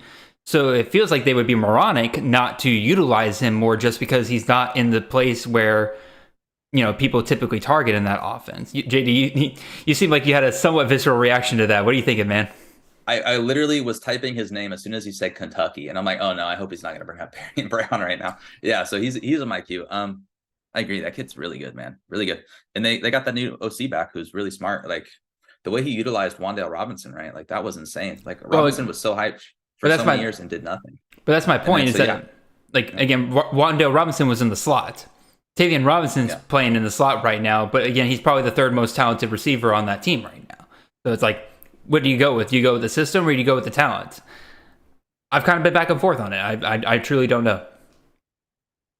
I agree. All right. And you're right. You would think it would be crazy. Like if Tavian sees more targets than Berrien this year, like, come on. Yeah. All right. That definitely would feel like a little bit of malpractice. Like if you're so set on the slot, just move Barry into the slot. All right, you're on the clock, JD. Well, we're talking about him. I'm just gonna start drafting guys we're talking about. It's more fun that way, right? Yeah, I would say exactly. I mean, that's pretty much half of it sometimes, because once you start talking about a guy, and I know half the people drafting in this league, if not all of them, are in this chat listening right now. They're definitely gonna start moving guys to the top of the queue, being like, okay, somebody's gonna start drafting him here soon. All right, I'm on the clock. JD, why don't you answer the question in the chat regarding Kavorian Barnes going by Sawcheck, and does OU end up without a fantasy relevant running back this year? I actually kind of like targeting both of them this year. I have a decent amount of Barnes, so I guess I'm a Barnes fan, and I like that Ricky White pick. We'll have to talk about that. Oh yeah, I think I'm a Barnes fan, but like Sawchuck's price is really cheap. Last year what Eric Gray did surprised everyone because Levy usually splits the carries, right? that was very shocking. It was shocking, and then so like it could happen again, and like they really like Barnes. He had 500 yards as a freshman. He was clearly trusted more than Sawchuck. Of course, maybe Sawchuck was just more green. I get it. But like they've really liked Barnes since he got there. And Levy said he wants another workhorse. When you have as many running backs by committee as he has had in his career, I'm tempted to think that's coach speak. So overall, I think it's a coin toss whether you get the RB1, but I think it's a coin toss I'm willing to take because it's priced 13th round. And then Sawchuck's price is minimal, but I wouldn't be shocked if it's more of a split workload, but that offense is going to score points, man. I think Barnes would be the touchdown guy. Hey, don't more of the receiver. Hey, don't forget about the guy that Phil Steele has listed as their RB1 over there. Like, don't forget about the powerhouse known as Marcus Major. Okay, like don't Did he list him? Yeah, he listed him as RB1 in his guide. Somebody did that last year. I wonder if it was Steele did that last year too. I know someone reputable did that last year, and I actually took him in a few drafts, and it was the stupidest thing I ever did. All right, let's talk about my Ricky White pick here again. If Brennan Marion's able to get this offense going in year one over at UNLV, like it could really be a ton of fun. And to me, they have, I mean, Ricky White, Power 5 guy, former top recruit.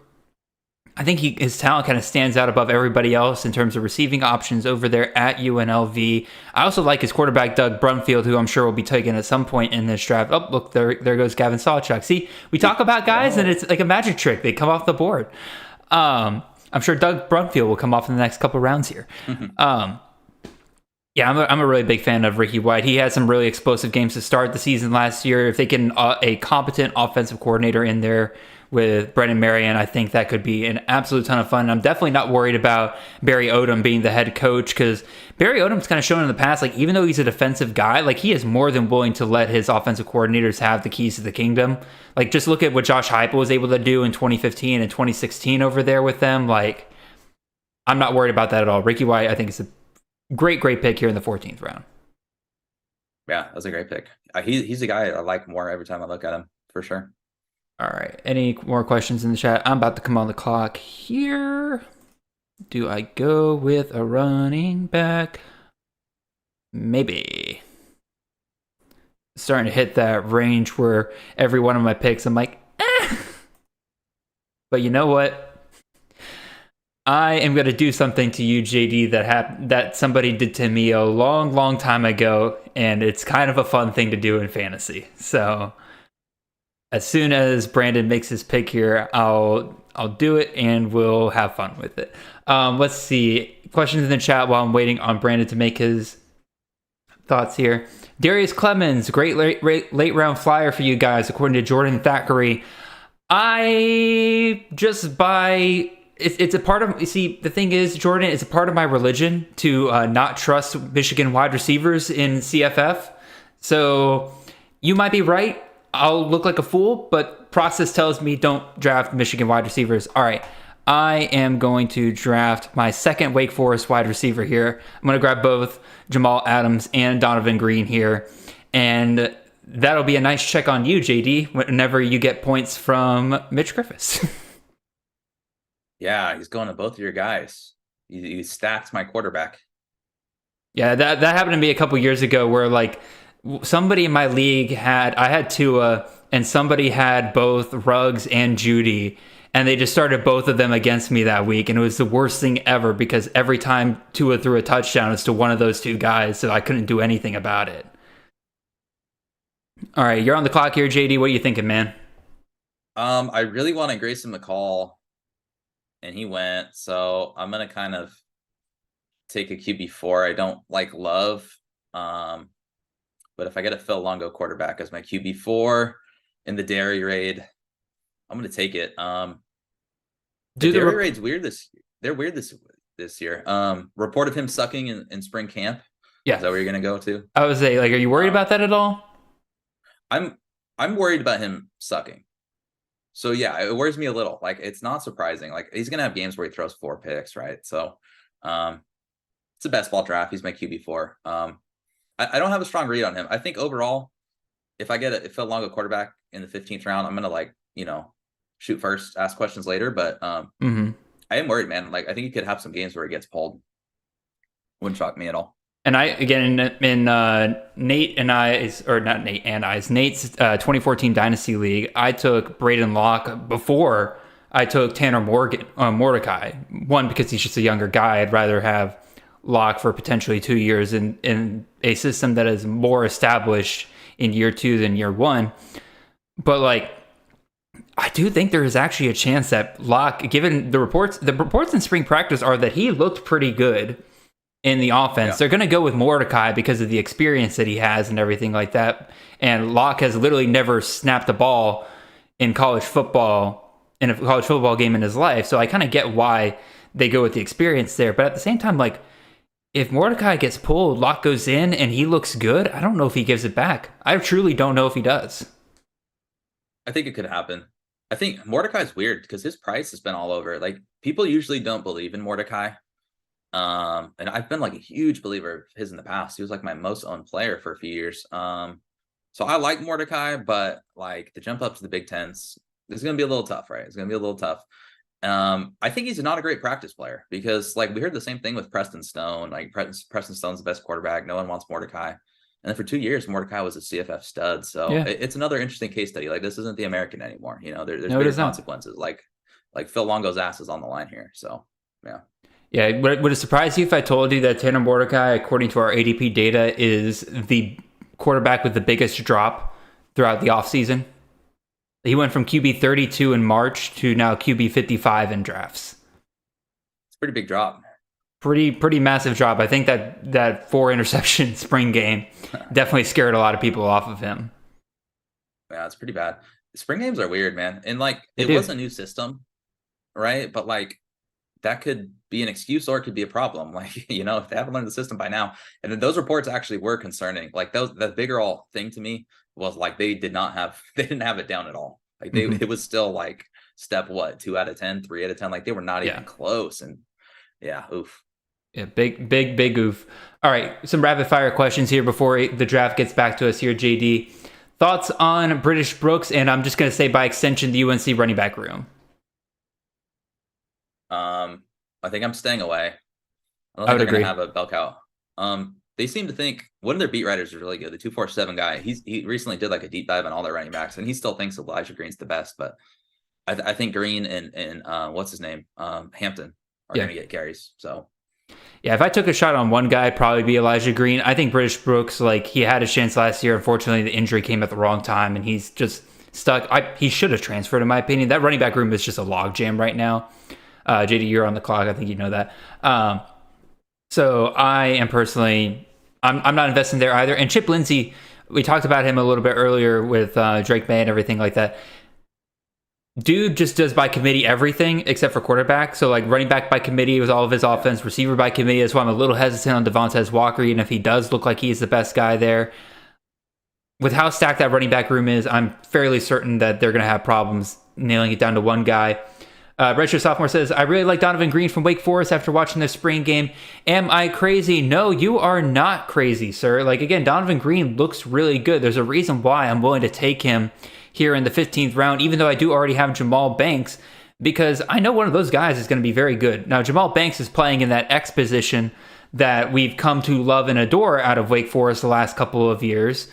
So I think that's the reason why I drafted him up in the 6th round. So like clearly, obviously, I like Banks more, but Green's talented enough to where I'm willing to kind of hedge my bets here and take him a little bit later on.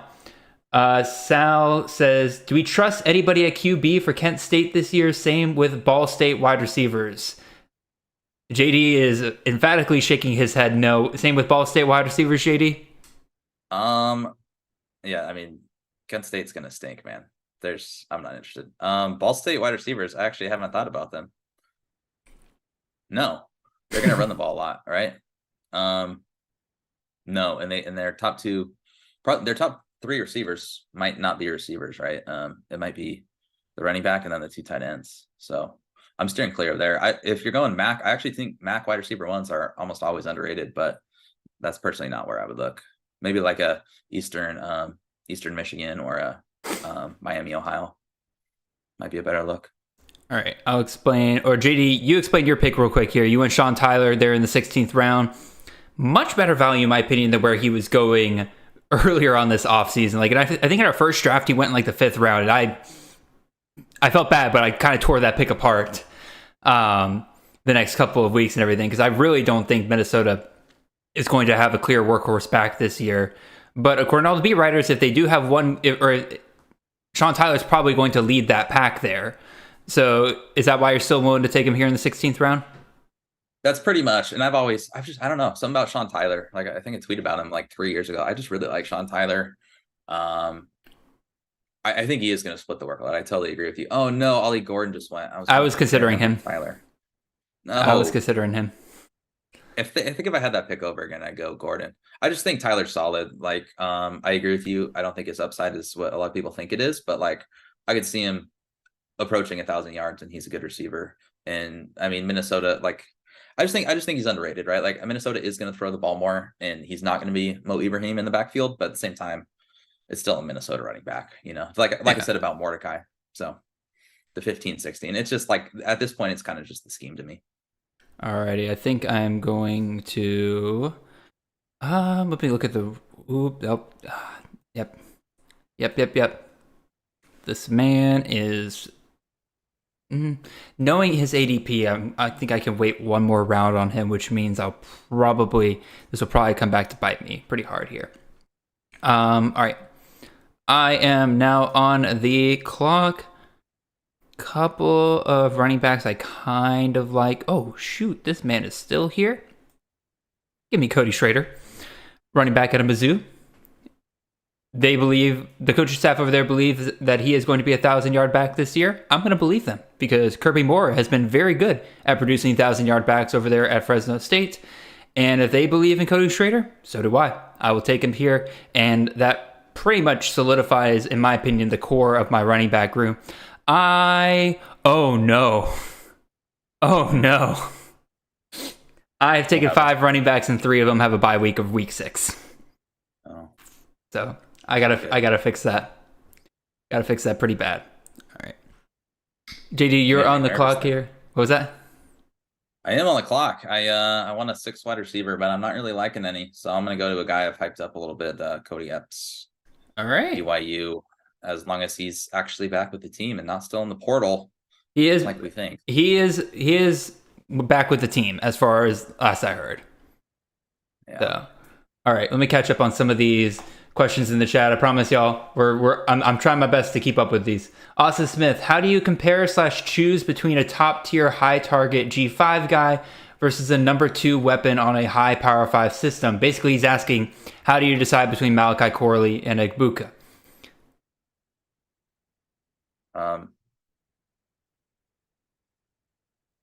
That's a good question. The Power 5 guys are appealing because sometimes like for Corley, this doesn't really apply, right? sometimes they have the higher floor because they're more likely to be matchup proof. Their offensive line's not going to get overwhelmed. Their quarterback's likely not going to get sacked 12 times. And if they are, they're probably not a top fantasy asset anyway, right? So I think to me, usually it depends on if you want floor or ceiling. Now, of course, that's a bad example because I love Corley. And I did. I finally made the switch. I actually moved Corley to my wide receiver 1. So he's the rare guy where I think his floor is. I've considered making that switch as well. I do love Marvin Harrison Jr., no doubt at all there. The problem is that Ryan Day really showed last year that if his guys get nicked up even slightly, like, he is more, and I mean more than willing to sit guys out for multiple weeks on end just to make sure they're healthy for the postseason. Like, again, that's because that's where his mindset is. Like, he wants to win a national championship. He knows that he has a talented enough roster to sit some guys for a couple of weeks, make sure they're healthy for the Big Ten championship, the playoffs, all that good jazz.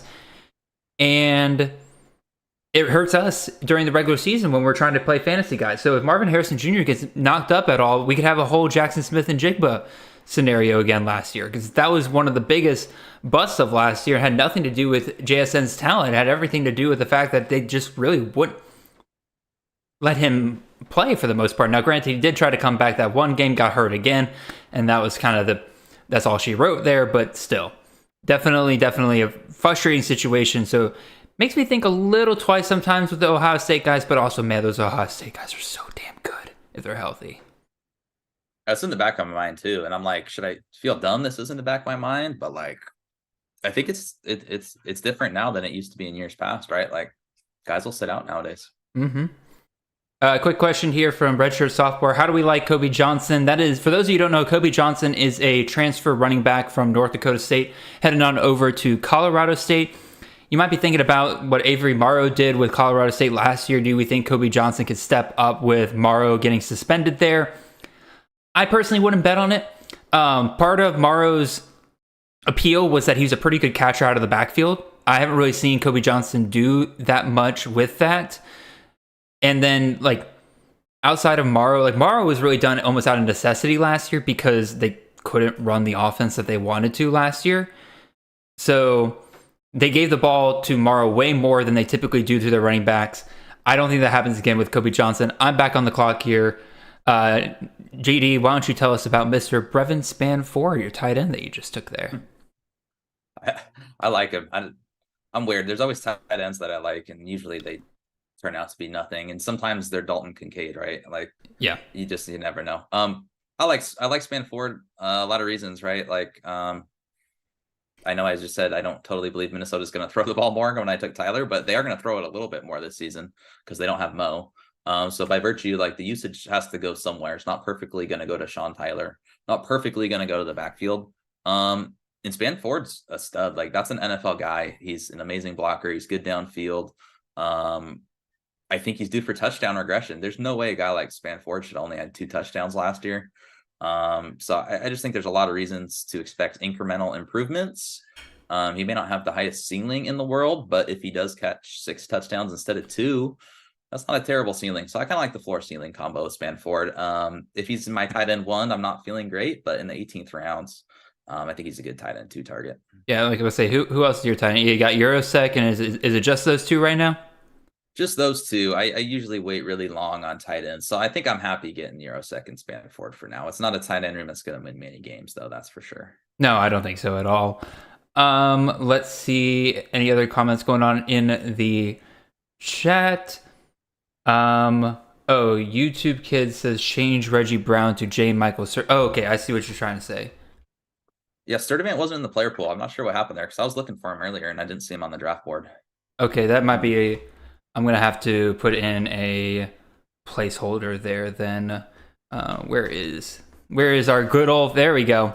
We're going to switch this out to Mr. Cole Yankoff. Yes, this is a family-friendly program, but Yankoff has become our placeholder for J. Michael Sturdivant. Let's see, what else is coming off the board here? Elijah Spencer's kind of interesting at Minnesota. Like, you kind of hinted at a couple of times, they want to throw more over there at Minnesota, and he really does sound kind of like their standout right now over there. So Interesting pick there, Tom. Like I'm fully with you on that. Byron Brown, that's one of my favorite picks here in like the 19th, 20 round. I thought about taking him, but I took Will Howard instead as my 5th QB there. I am going to take my 3rd tight end here because I desperately need one that is not on bye week 9. Because both of my other tight ends are also on week 9 buys. I'm doing great this draft regarding that. But I'm going to take Dallin Holker. Jay Norvell, we saw what he did with Cole Turner 2 years in a row over there in Nevada. We were hoping that he would be able to find one guy out of the Colorado State tight end room. And quite frankly, just none of the guys worked out last year. They went out and grabbed Dallin Holker. And Dallin Holker shut everything down early last year because he wasn't happy with his BYU usage. So that tells me that you have a guy who is not happy with his usage last year, going to a team that is desperate to kind of recreate what they've had before. Tells me Dallin Holker has a ton of high upside there in that Jay Norvell offense over there. What do you think, JD? Or never mind, you're on the clock. I can't interrupt you right now. I am on the clock, and I don't like anyone on my queue. So, yeah, no, Holker. You run the Mountain West best balls, right? I think I took Holker in there. I really liked Holker. I thought he was the best tight end on BYU's team last year, and he did shut it down. So I could see a big year. All right, quarterback. I'm gonna go Jackson Dart. There was 5 guys in my queue. I didn't really feel strongly. I wanted Irons, but he went right before this. And Brown was a good pick too. So I'll settle for Dart. He may not start. And then it was kind of funny. He was going through my head when I was talking about Mordecai. Like I feel similarly. Like I wouldn't be surprised if they got pulled, but if they do start, it's a good system, So yeah, for sure. I'll stack those guys as my QB 4 or 5 types. All right, let's see what else is going on here. I gotta check myself on my quarterback room as well. Got a lot of guys off on week 6, which sucks because a guy like Emory Jones is a guy I was heavily considering here late. But I say late. We're not even 2/3 of the way through this draft. That's how deep we're going here. Other comments going on in the chats. Again, JD, you took Cody Epps a little while ago there at BYU. Sal asks, it feels like BYU has 2 to 3 guys that are all really good wide receiver 2s, but there are no true wide receiver 1s on the team. Where does Puka's volume go? You're clearly team Cody Epps. I am team Chase Roberts, and he is somebody that if he makes it back to me, I will heavily consider him here. Chase Roberts, it sounded like, according to some beat writers, was performing well as the wide receiver 1. I'm also of the opinion that, like, BYU could end up being a kind of a sneaky heavy pass team this year, which is kind of wild to think about, but I think they're going to be forced to. BYU, out of the 4 teams entering the Big 12, has by far the worst defense of those 4 teams. They're moving up to the Big 12, so their defense is going to perform even worse compared to what they're going to be facing on a week-by-week basis. You bring in Keaton Slovis, who, for all of his faults, can be a decent passer some weeks, and he's definitely not going to offer anything through his legs there. And he has a couple, like Sal said, a bunch of good but not great options at receivers. If they pass a ton, I do think it's possible that guys like Chase Roberts and Cody Epps, just on different weeks, have really, really good weeks. Do you kind of get a similar vibe there, JD? Yeah, I kind of do. I guess I'm just higher on Epps. I don't know. Like, I picked up Roberts in a fair amount of leagues last year too, because Puka's injury thing.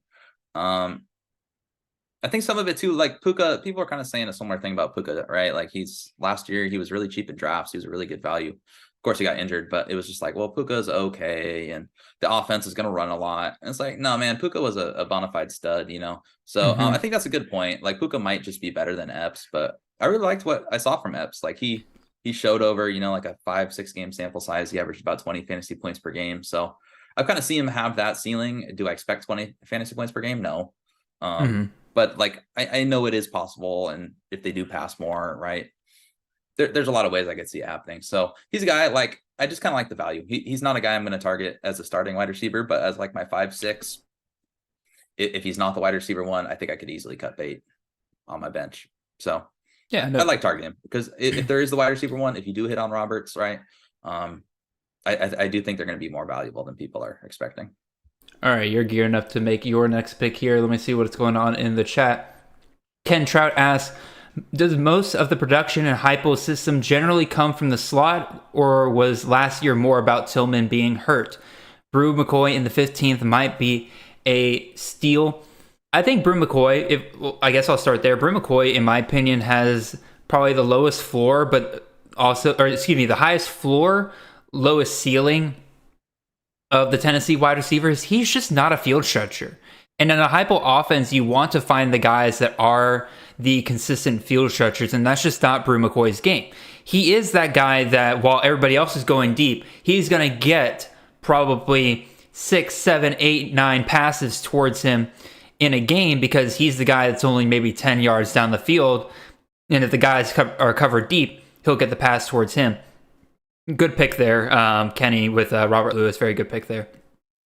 So, in my opinion, Brew McCoy is a safe pick in the 15th round, but guys like, Squirrel White's freaky fast. Like, I always say he's the one dude that Joe Milton can't outthrow on that team because of just how fast he is. But also Dante Thornton he's not a slowpoke either. He is a very fast dude that'll fit well there on the outside.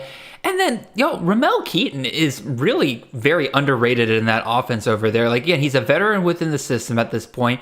He's going to start. I see Tennessee doing a ton of 4-wide sets this year. And I think they're going to get all 4 of those guys out there. So, JD, you took Cameron Scatterbo, but real quick, your thoughts on Tennessee.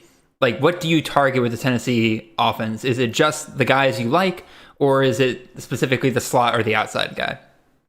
It's not specifically to the slot or the outside guy. I like your point about Heupel's wide receivers are usually the speedy guys. But one thing I did notice when I was going back and looking at the slot, because I was higher on Hyatt than a lot of people. Like I owned him a year early, and I was kind of a year early, and I was really targeting the slot. And kind of what I've realized, it's not only just the slot, because Marlon Williams, that was with Heupel, right? Yeah, UCF. Marlon Williams was not a burner, but that guy got Xavier Hutchinson level targets. USFL great Marlon Williams, right? Yes, sir. I don't think it's necessarily an archetype or a position with him, which is weird to say, but like the thing we talk about as CFF analysts, scheme. A lot of coaches don't have a lot of history, and if they do, they're bouncing around. They're at different schools. Like now he has SEC talent. Now we're seeing the burners. Now it's a little different. Mm-hmm. Now I would not really expect a Marlon Williams. So I think that's why you're seeing Brew. I guess my comp is to him is the Marlon Williams, but like I don't think the Marlon Williams is happening in the SEC. You know what I'm saying? Like the speedsters are what's getting it done, and they have 2 very, very, very fast guys in Thornton and White. And yeah, Keaton could be underrated. So maybe I wouldn't be talking like this if I liked Brew more, but I just don't like Brew. I don't think anyone likes Brew very much, but I just don't like Brew. Chris K does. You picked Cameron Scatterbo there in the 20th round, JD. What do you like about him? I just think workhorse, underrated offense. Defense stinks. Pac-12 shootouts. Clear goal line carries. Gets receptions. O-line stinks. He might average 3.8 yards per carry, but double-digit touchdowns, 30 catches. Could be there. Alrighty, it's back here to my pick. I'll go ahead and talk about both of mine here. I'm thinking about going Chase Roberts, but I think I'm going to go ahead and grab the guy I know for a fact is going to be the wide receiver 1 in what should be a pretty good system here at Tulsa. Malachi Jones. Man, they lost everybody last year except for Malachi Jones. Kevin Wilson comes in. He's probably going to implement a similar system to the Ohio State offensive system. You're there. You're in the AAC. Plenty of defenses to feed on over there. They got Braylon Braxton back at QB. Typically, Ohio State has featured heavily in the slot there before, and guess what? Malachi Jones plays right there in the slot. He's the most veteran guy. I love grabbing him here in the 20-plus round range. Also, go ahead. Sorry. I was just going to say, that was a good look. I was surprised when I did my guide, and I was looking deep on Tulsa. I was kind of surprised no one was on Malachi Jones. I think that's a good look. No, I love Malachi Jones. And then Samuel Brown, got to give credit to Andrew Katz for kind of putting me on this with the Burning the Red Shirt podcast. And he's 100% right. Samuel Brown's quickly becoming one of my break glass in case of emergency running backs, where if I don't really like the running backs that I've gotten so far, or like I'm just kind of looking for more depth at the running back position, I'm going with him because so many pieces are coming together here. Samuel Brown as a freshman last year, y'all, really was looking really good to start the season. Again, he starts off as every freshman does. He gets 1 carry maybe in the first game. In the second game against Wagner, he gets a little bit more. 12 carries, 66 yards, 2 touchdowns, 5.5 yards per carry. Coach will say, okay, this guy's performing well. Let's get him a bit more. By the time he gets injured in late October, his last game was 28 carries, 101 yards, and a touchdown. And you might be thinking, okay, it's Rutgers. Like, we don't really know what kind of offense they're going to run year in and year out. Well, they just hired Kirk Soraka. If that name is familiar to you, that is because that is the former Minnesota offensive coordinator that we were just talking about, aka the guy that made Mo Ibrahim into a thing. And unlike Sean Tyler, Samuel Brown the fifth, by the way, he is the fifth, which is awesome.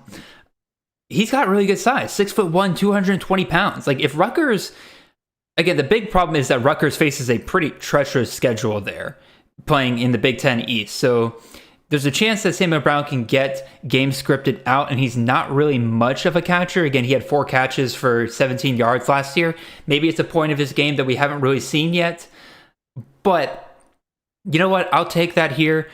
Minnesota was behind in a lot of games last year, and it didn't matter. They just kept running the ball down people's throats. So I'm hoping the Rutgers does the same thing here with Samuel Brown. It could be a ton of fun. He's a guy, like, I wouldn't be surprised if he gets 250 carries, right? Like, I wouldn't find that shocking. But yeah, good point on the schedule. I was about to say something like that in the guide, right? Like, this guy's gonna lock for 250 carries, something stupid. And then yeah, I looked at the schedule and was like, oh my God, they're gonna be trailing a lot. Yeah, but again, in Minnesota trailed in a lot of games last year, and they didn't give a damn. They just kept running the ball. Yeah. Yeah, and like, what else are they gonna do? Wimsat's gonna throw it 40 times? No. Yeah, no, absolutely not. Retro Sophomore says, am I crazy for loving Rodney Hammond this year? Sophomore, head back to earlier in this very video. We had a Rodney Hammond love fest earlier, so you'll love every bit of that. Tommy Harvey, who is a Tennessee fan, comments here on the Tennessee wide receivers. He says, Heupel moves his wide receivers around so much in the scheme, so it doesn't really matter who's in the slot. Damn it, I was thinking about getting Plummer here. And he says, he was top of my queue too, Plummer. Yeah, Plummer's a great pick here. Great safe pick, especially with Brom's system. Harvey also said all 4 wide receivers at UT would be highly productive. I'm sure they will be. All right, I am on the clock here now. Looking at my wide receivers. Could go. I mean, Chase, you know what? It's been too long. Let's go ahead and grab Chase Roberts. I've been talking about him for multiple rounds now. I'm a believer in him. Let's go ahead and grab it.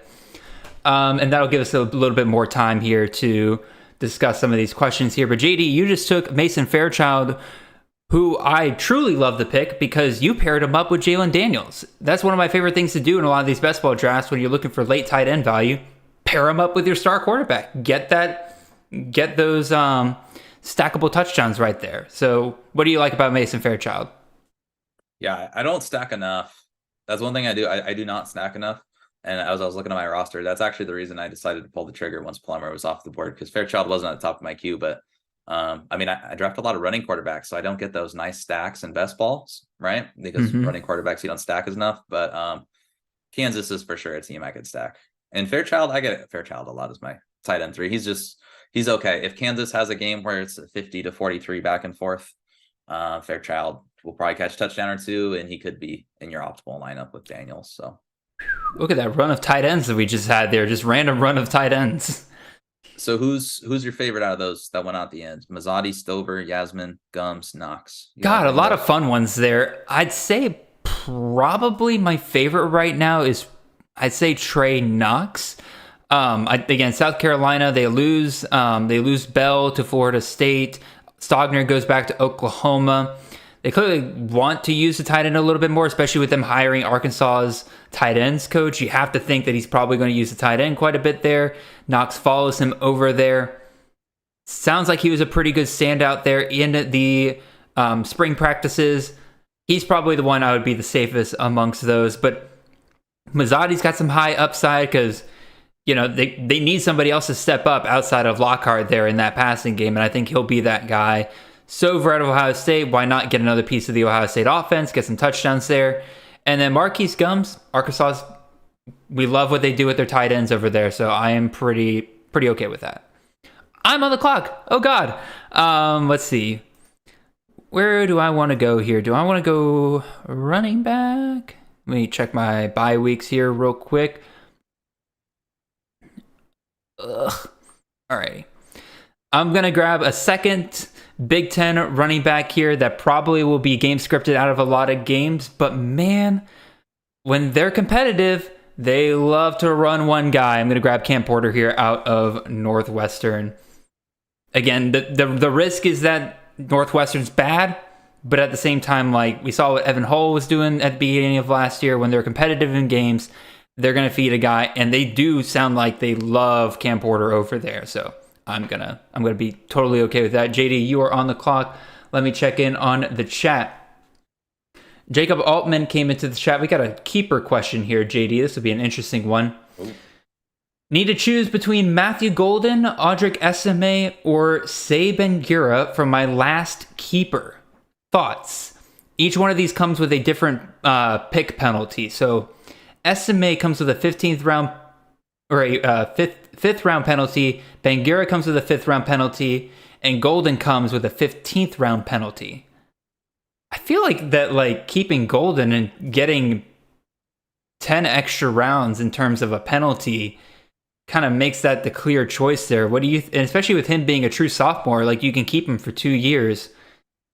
Kind of, is that same thought for you, JD? Yeah, and I just want to make sure I have the penalties right. That's in the chat.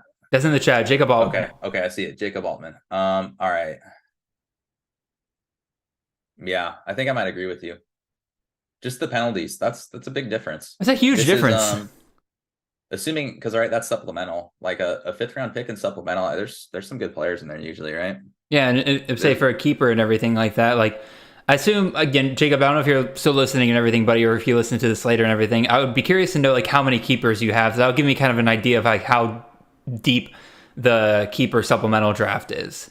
Because it's like only 3 guys. Like, I don't know. I think you have to go Golden pretty much no matter what. I was gonna say if like I'm not sure if I'm like pretty sure I'm gonna make the playoffs in that league, right? Like if you think you're one of the better managers, but you probably are if that's what you're choosing between your keepers. Let's be honest.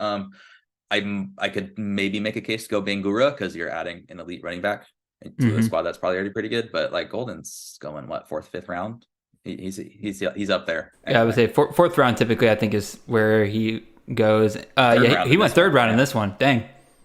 Yeah. So okay. It's got to be Golden. Jacob says you can keep 5. So his other 5 were Klubnik, Jordan Travis, KJ Jefferson, and Judkins. Obviously, you keep Judkins in there. How many QBs do you start? Because I'd be kind of okay with cutting like one of those quarterbacks and keeping one of those extra running backs. Just kind of make your team well balanced overall. Yeah, because those are studs. Like that's hard to replace. Travis is obviously not easy to replace, but he's what a 7th, 8th round value. Ben-Gura is a 3rd. Yeah, it's a big difference. Well, I've seen Travis. I talk about this on tomorrow's CTN whenever you guys listen, or if you're listening to this later, go listen to the CTN from this week. I think Travis is getting drafted too high just compared to like some of the other quarterbacks that go. Again, I've been big on like the 7th through 11th round range. Those quarterbacks are great. Travis has always gone by that range because for some reason people take him so much higher than other guys who had a similar finish to him last year, like Michael Pratt, Jaden DeLora. These are guys that finish in the same range as Travis last year, but they go like 3 to 5 rounds later than him. It makes no sense in my opinion. So again, Jacob, if you're listening, like, okay, he starts 4 quarterbacks. And you can only keep 5 players? Interesting. Yeah, that definitely puts hard. That definitely puts a premium on the quarterbacks then. Yeah. Alrighty, let's see. Anything else? Ken Trust says, the C2C or any other site have ADOT for 2022, trying to rank wide receivers. C2C does not have that information as far as I am aware. You might be able to find it on our metrics tables. I'd have to go and check. I know for a fact that PFF has those stats. However much you're willing to trust PFF and some of the way they count their stats over there.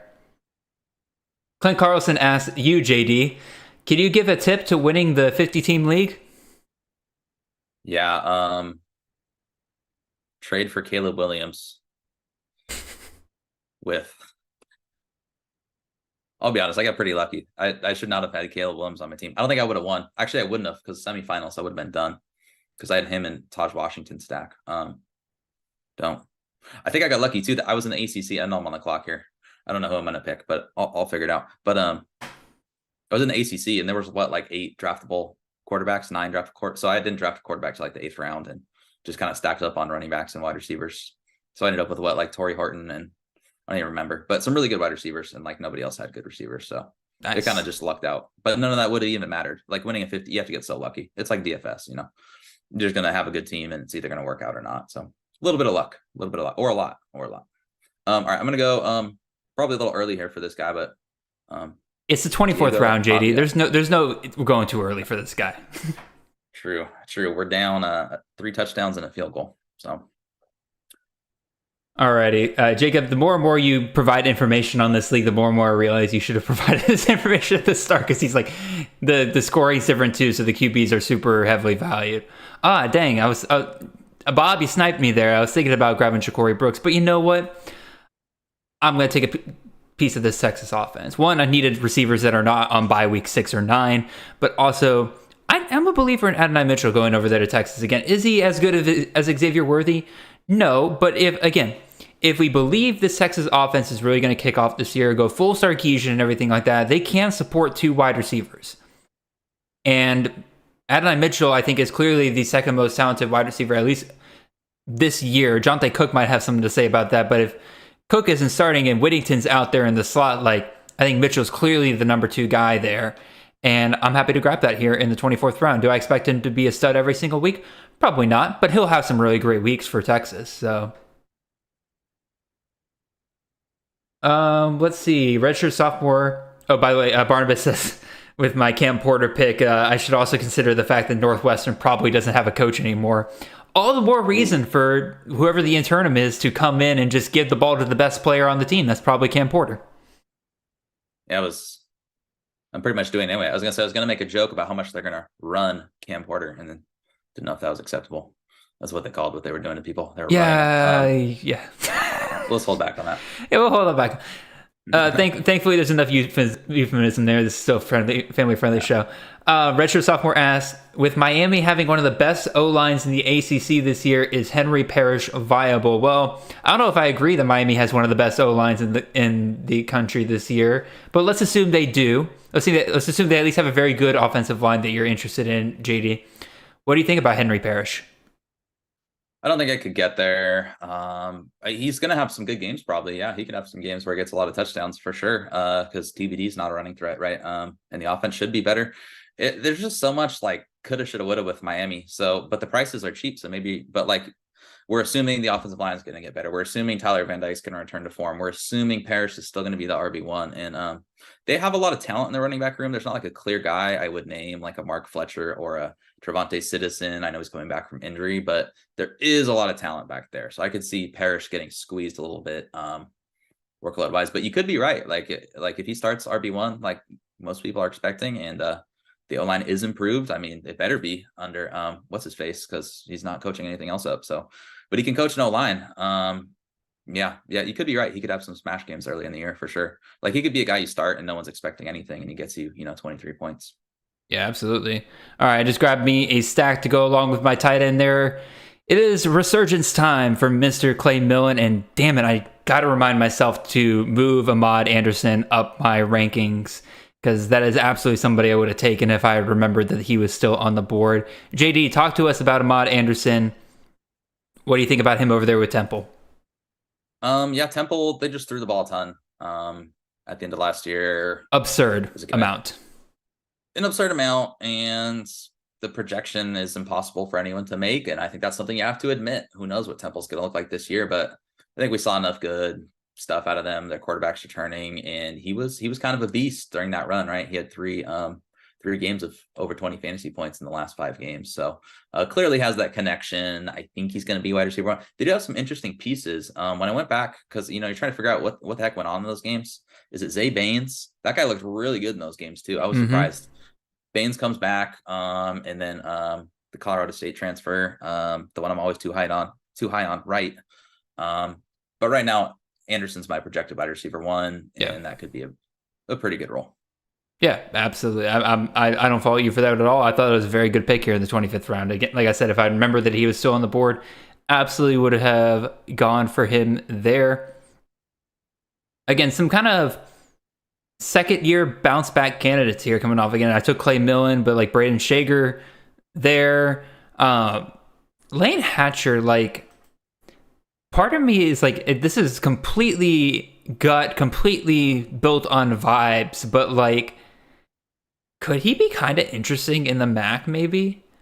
Like, again, like, obviously he didn't perform well at the Sun Belt, but that's also, I blame Jake Spavital for that more than anything else. Like, I don't know, like him going to Ball State, having those tight end weapons over there, like, I don't know, like MACtion quarterbacks kind of come out of nowhere every year. So like, why not a guy like Lane Hatcher? I don't know.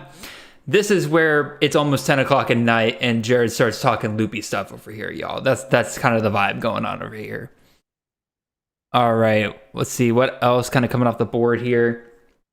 JD, we're getting to the end of the draft. Obviously, you're kind of shooting for upside with guys. Like, you don't take the 95th wide receiver off the board thinking that he's going to finish as the wide receiver 95.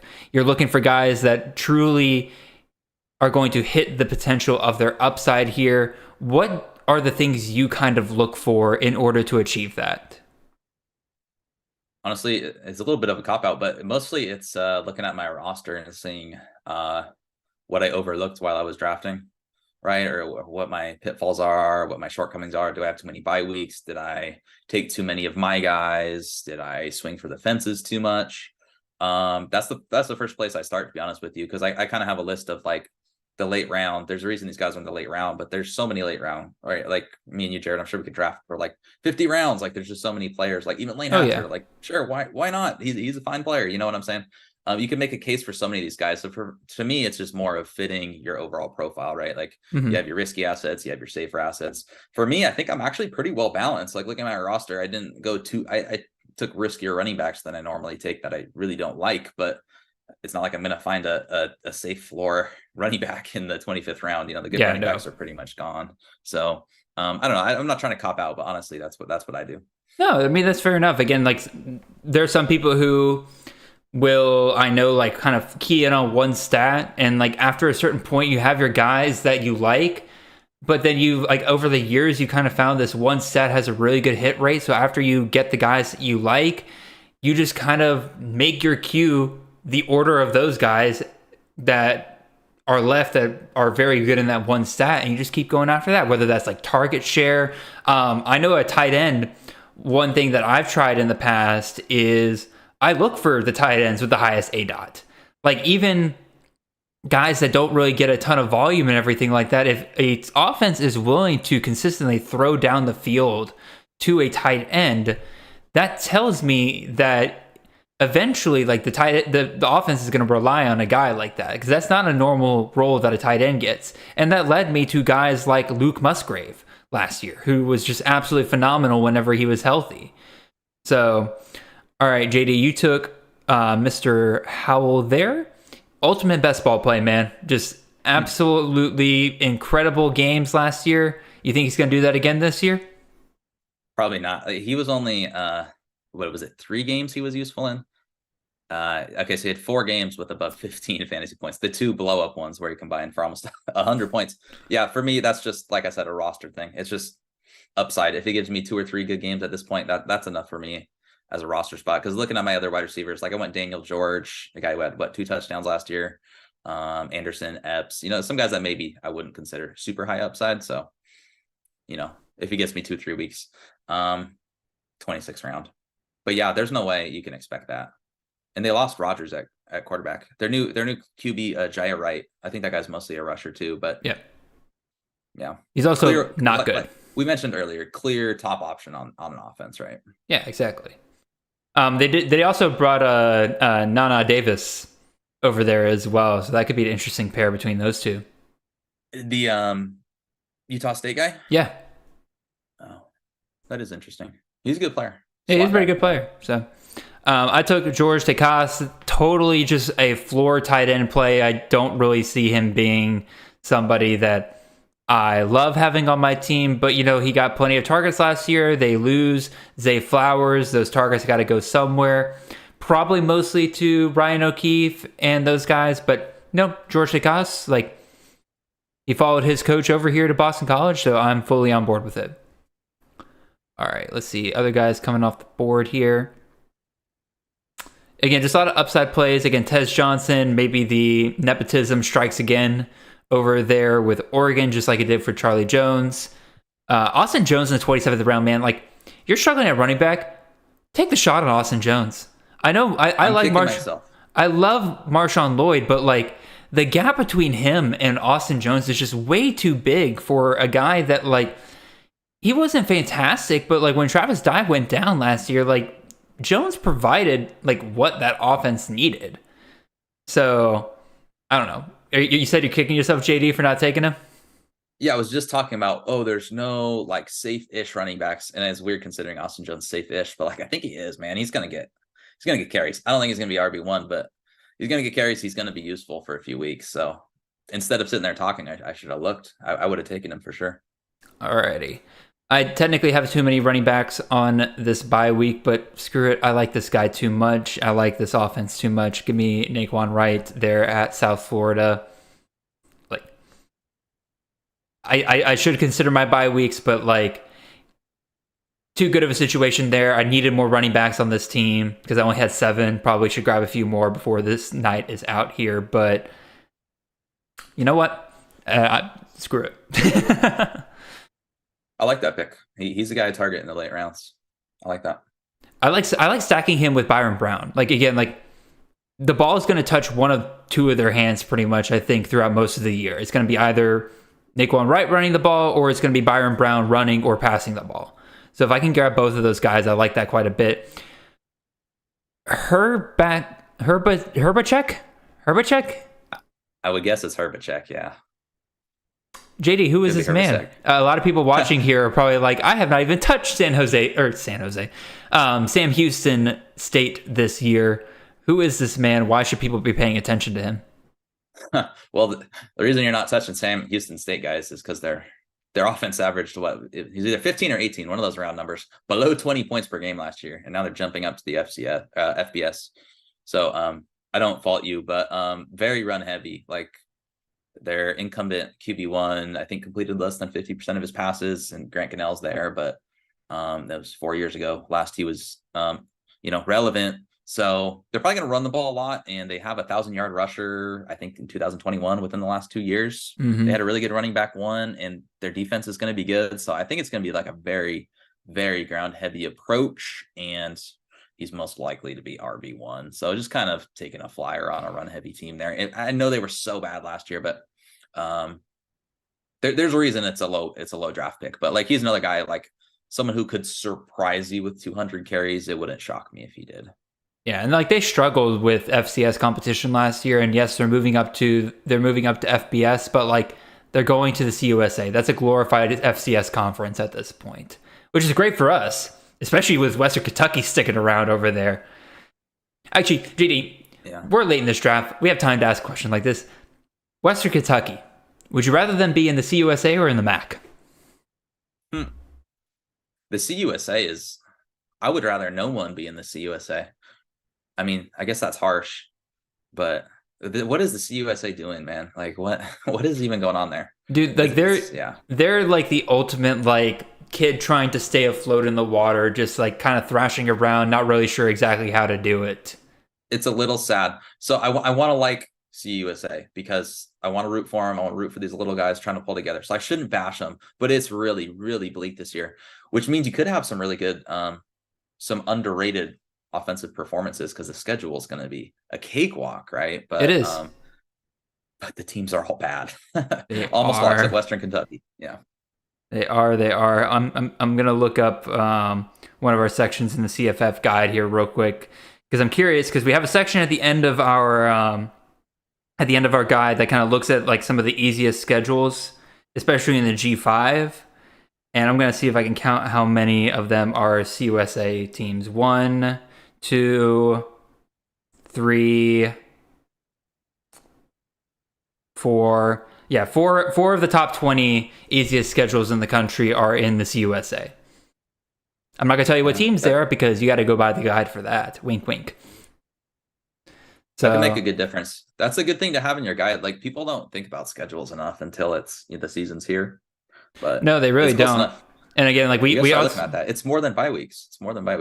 Yeah, and again, we have a small section in there dedicated to teams that have bye weeks during the playoffs. Like there's several teams that have bye weeks during the playoffs this year. So definitely something else to consider here.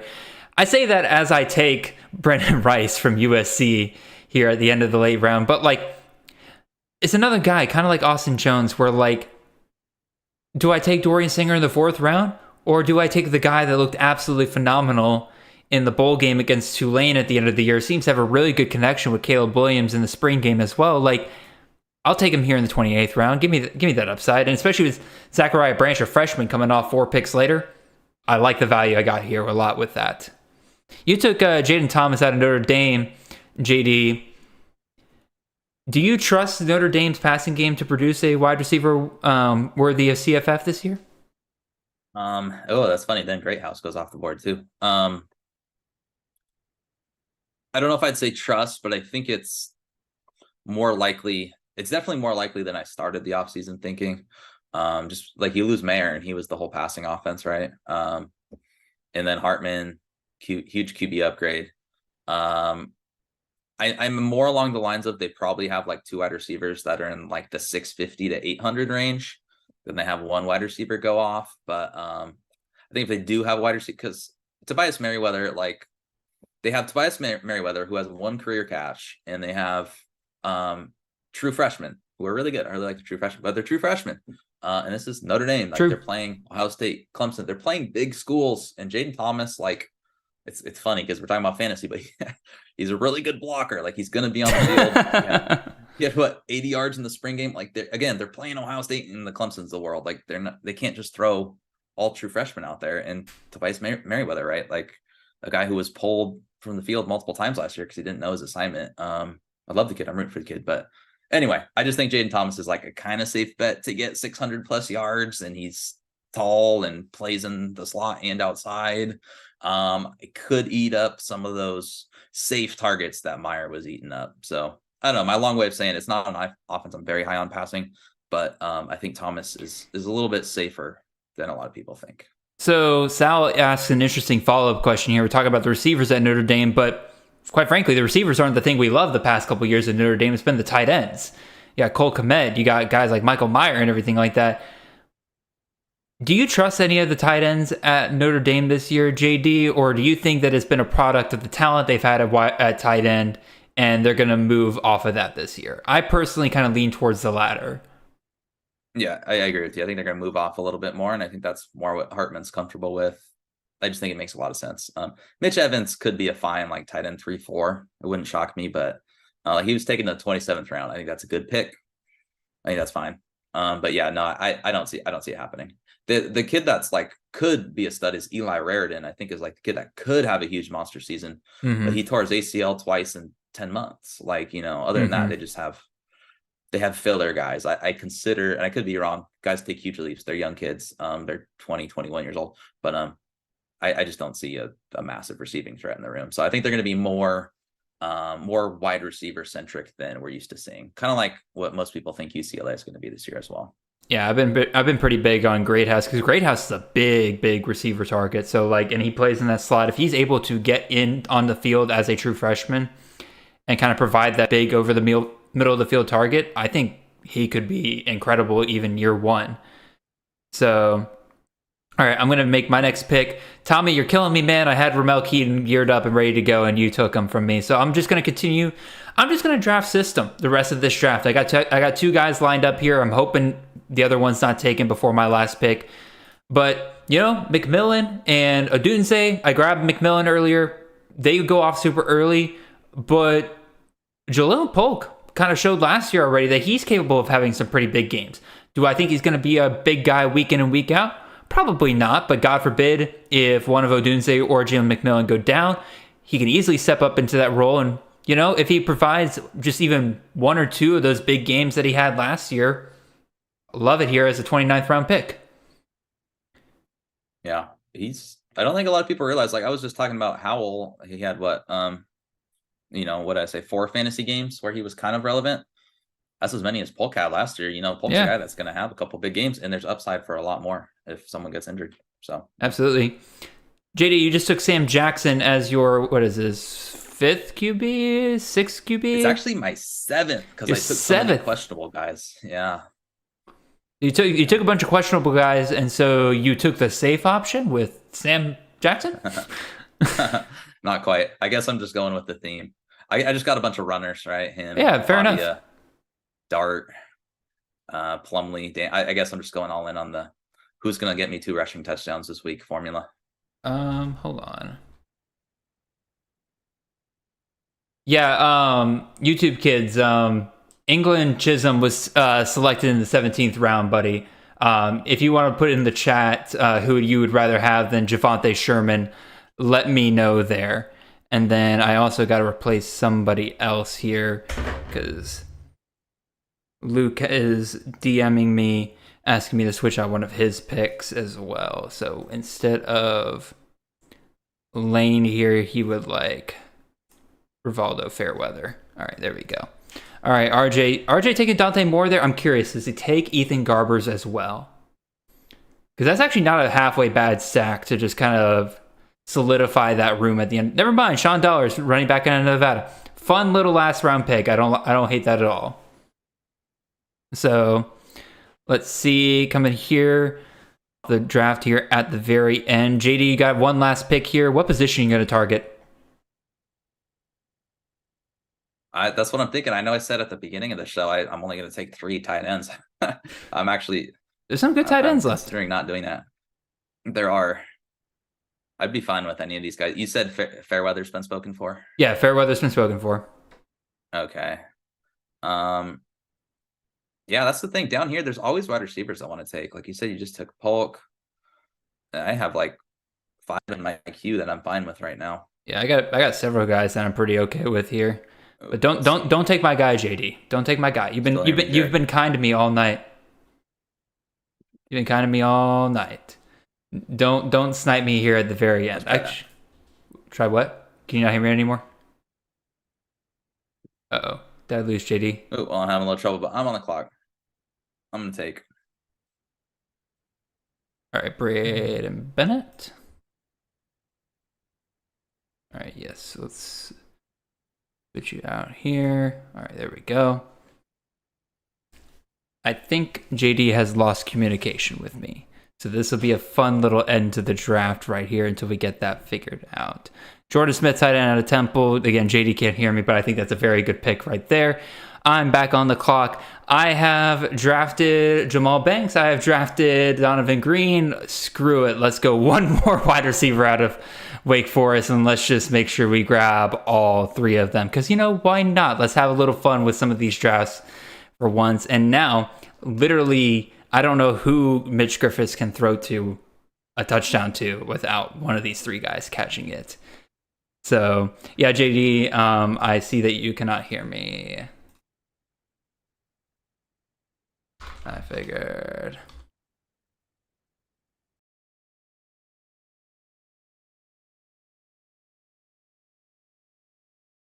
All right, we're finishing up here with the last couple of picks. JD is currently working on trying to fix his audio so that he can hear me once again.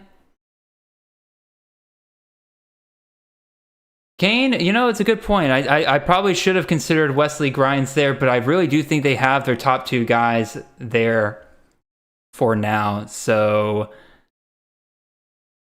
Grimes is an interesting case this upcoming year. Oh, JD, can you hear me now? Yeah, I'm back. Sorry. Okay, cool. All good. So JD, I don't know if you saw, but I took my 3rd Wake Forest wide receiver there. Took Morin. Yeah, I took Morin.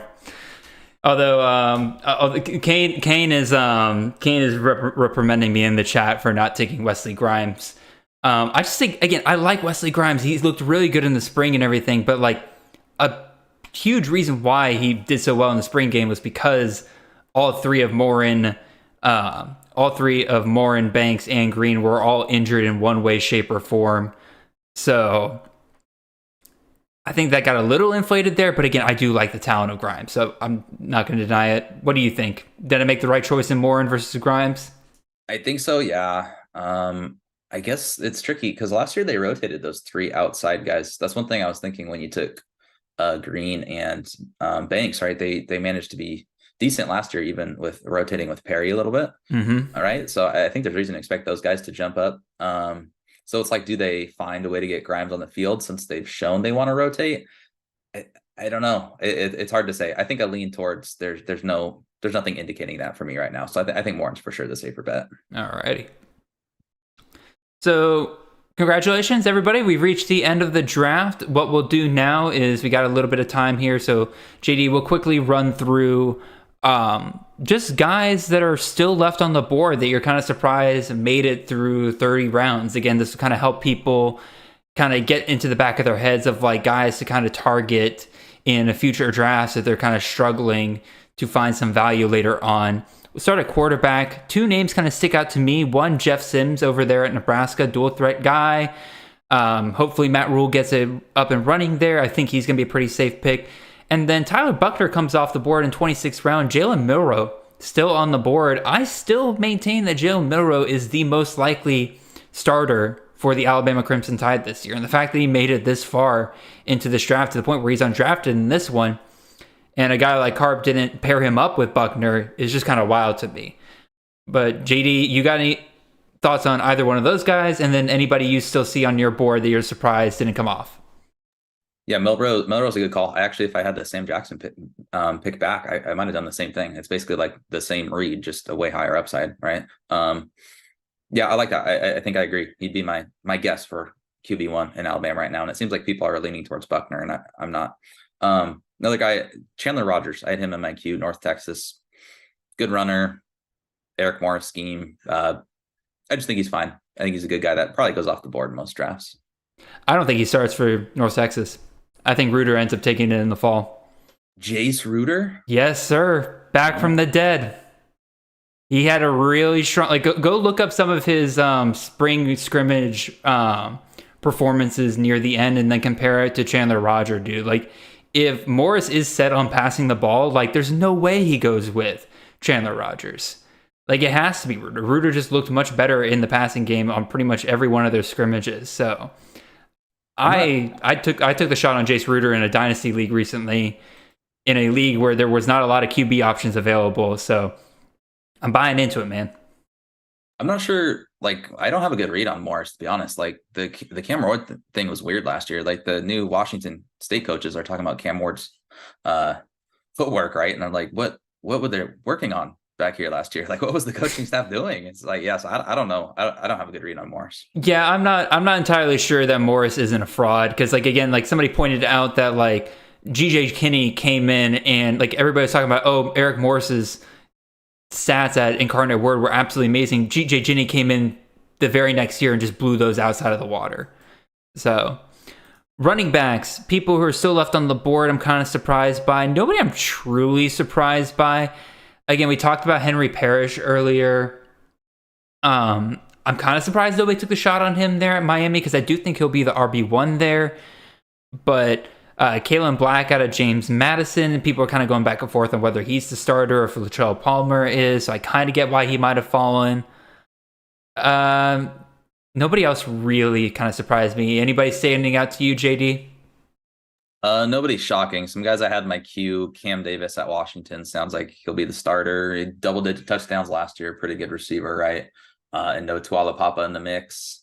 I didn't see Trey Sanders in the player pool. I think it might have been a J. Michael Sturdivant situation. TCU running back. He usually goes in drafts. I think that might have just been a player pool thing.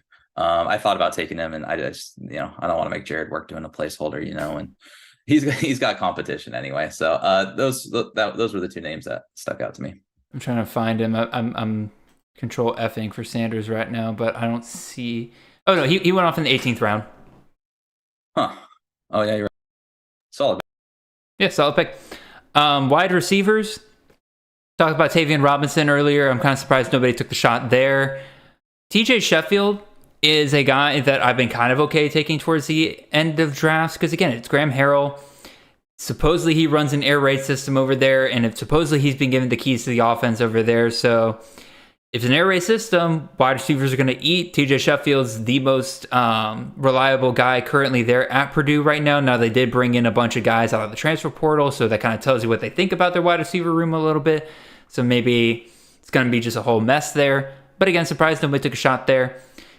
Neither one of the Oklahoma State guys came off the board. Like, Oklahoma State wide receiver has been like a staple of CFF the last couple of years. Outside of last year it kind of fell apart a little bit. A lot of that due to injury and everything. But like Jaden Bray, Brennan Presley, neither one of these guys come off the board here. Are you kind of shocked by that, JD? Yeah, so Stribling went in the 29th. So it looks like did he was he? the only guy taken, and it was the 29th. I'm shocked that yeah, there you are. Yep. Kenny took him.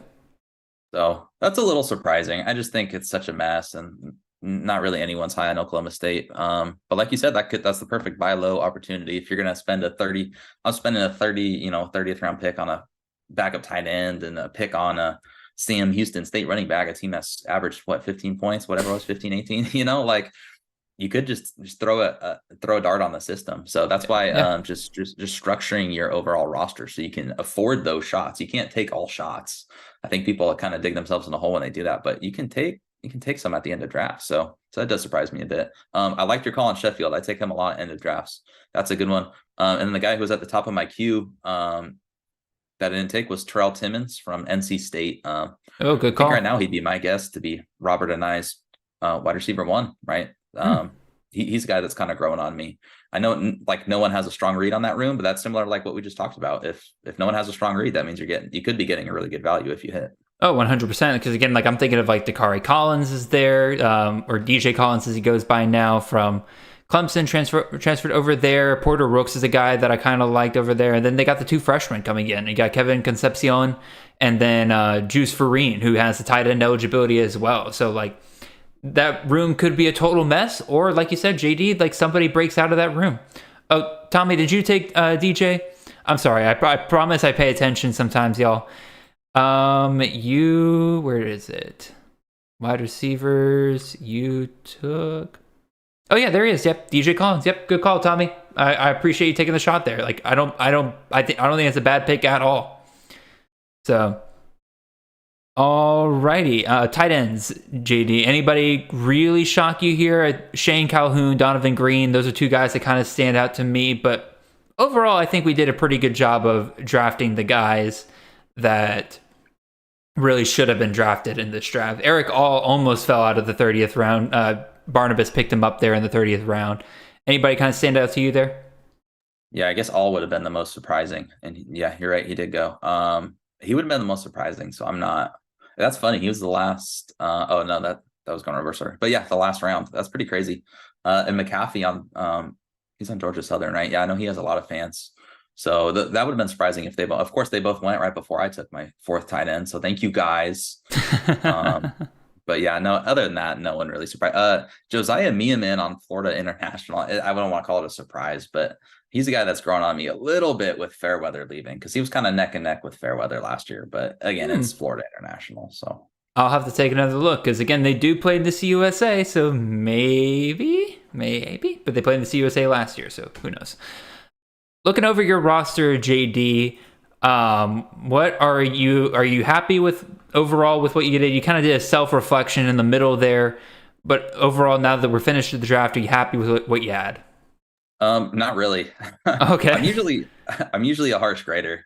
No, not really. My running backs are a lot weaker than they normally are. I think when I took some swings, like I took the swing on Harden and I took the swing on LeQuint, and I took a swing like DJ Giddens is a guy I don't have any shares of, and I kind of realized I wanted a few. So I'm glad I added a share of Giddens, but like those are 3 guys that may not be RB1 for their team for varying reasons, right? Eligibility reasons and game script reasons or competition reasons, right? So I do really like my wide receivers. I think I spent a few high picks on Adams, Horton, and Worthy and Badger.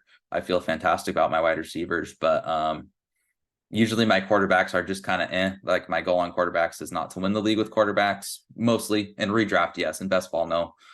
So I think I just got serviceable quarterbacks, which was my goal. Wide receivers, I feel very confident. And then like running backs, I give a C. And if LeQuint and Harden hit, that could be like a B plus or better, but like that's more up to chance than I would like with my top guys. So overall, meh. Yeah, looking at my team here, I definitely don't like the fact that I only drafted 8 running backs, but I just couldn't really find much value at running back later in the draft. Again, that's part of the reason why I took Naquan Wright, even though he had the same bye week as a lot of my other guys, because like I just felt the need to grab another guy, and he felt like a screaming value to me at that point. But like, I like the shots I took at wide receiver at the end, but like, I didn't love some of my kind of mid to late round picks. I felt lucky kind of early on, like LeJontay Wester falling to me in the 10th round. Like, he's a guy that I've seen go as high as like the 6th round sometimes. So the fact he was still there in the 10th, kind of solidifying my top 4 wide receivers there, felt very strong. Quarterbacks are probably a little bit weaker. Well, actually, no, I have a top guy in Bo Nix, so I think I'm feeling a little bit better there. I give this one a B-. Probably not one of my favorite teams I've drafted so far, but, you know, I feel like I found some nice value later on, but also some guys I'm, not really excited about the Tekos pick. I think when we go through and look at rosters, we're going to realize some people are drafting very well. Because I was with you. Like I kept thinking, oh no, I'll get some of these guys to fall to me. And then you're right. Like the late round running backs just were not there for me. So I think some people probably cleaned up pretty well here. Yeah, no, I can almost guarantee you, like, one, I know for a fact at least a couple people in this league are directly using our rankings, probably using your rankings from your CFF guide as well, JD, and everything. So like that's part of the reason why value wasn't falling to us, because like we put who we think has value in those guides, and they were like, guess they got to jump up 3 rounds now.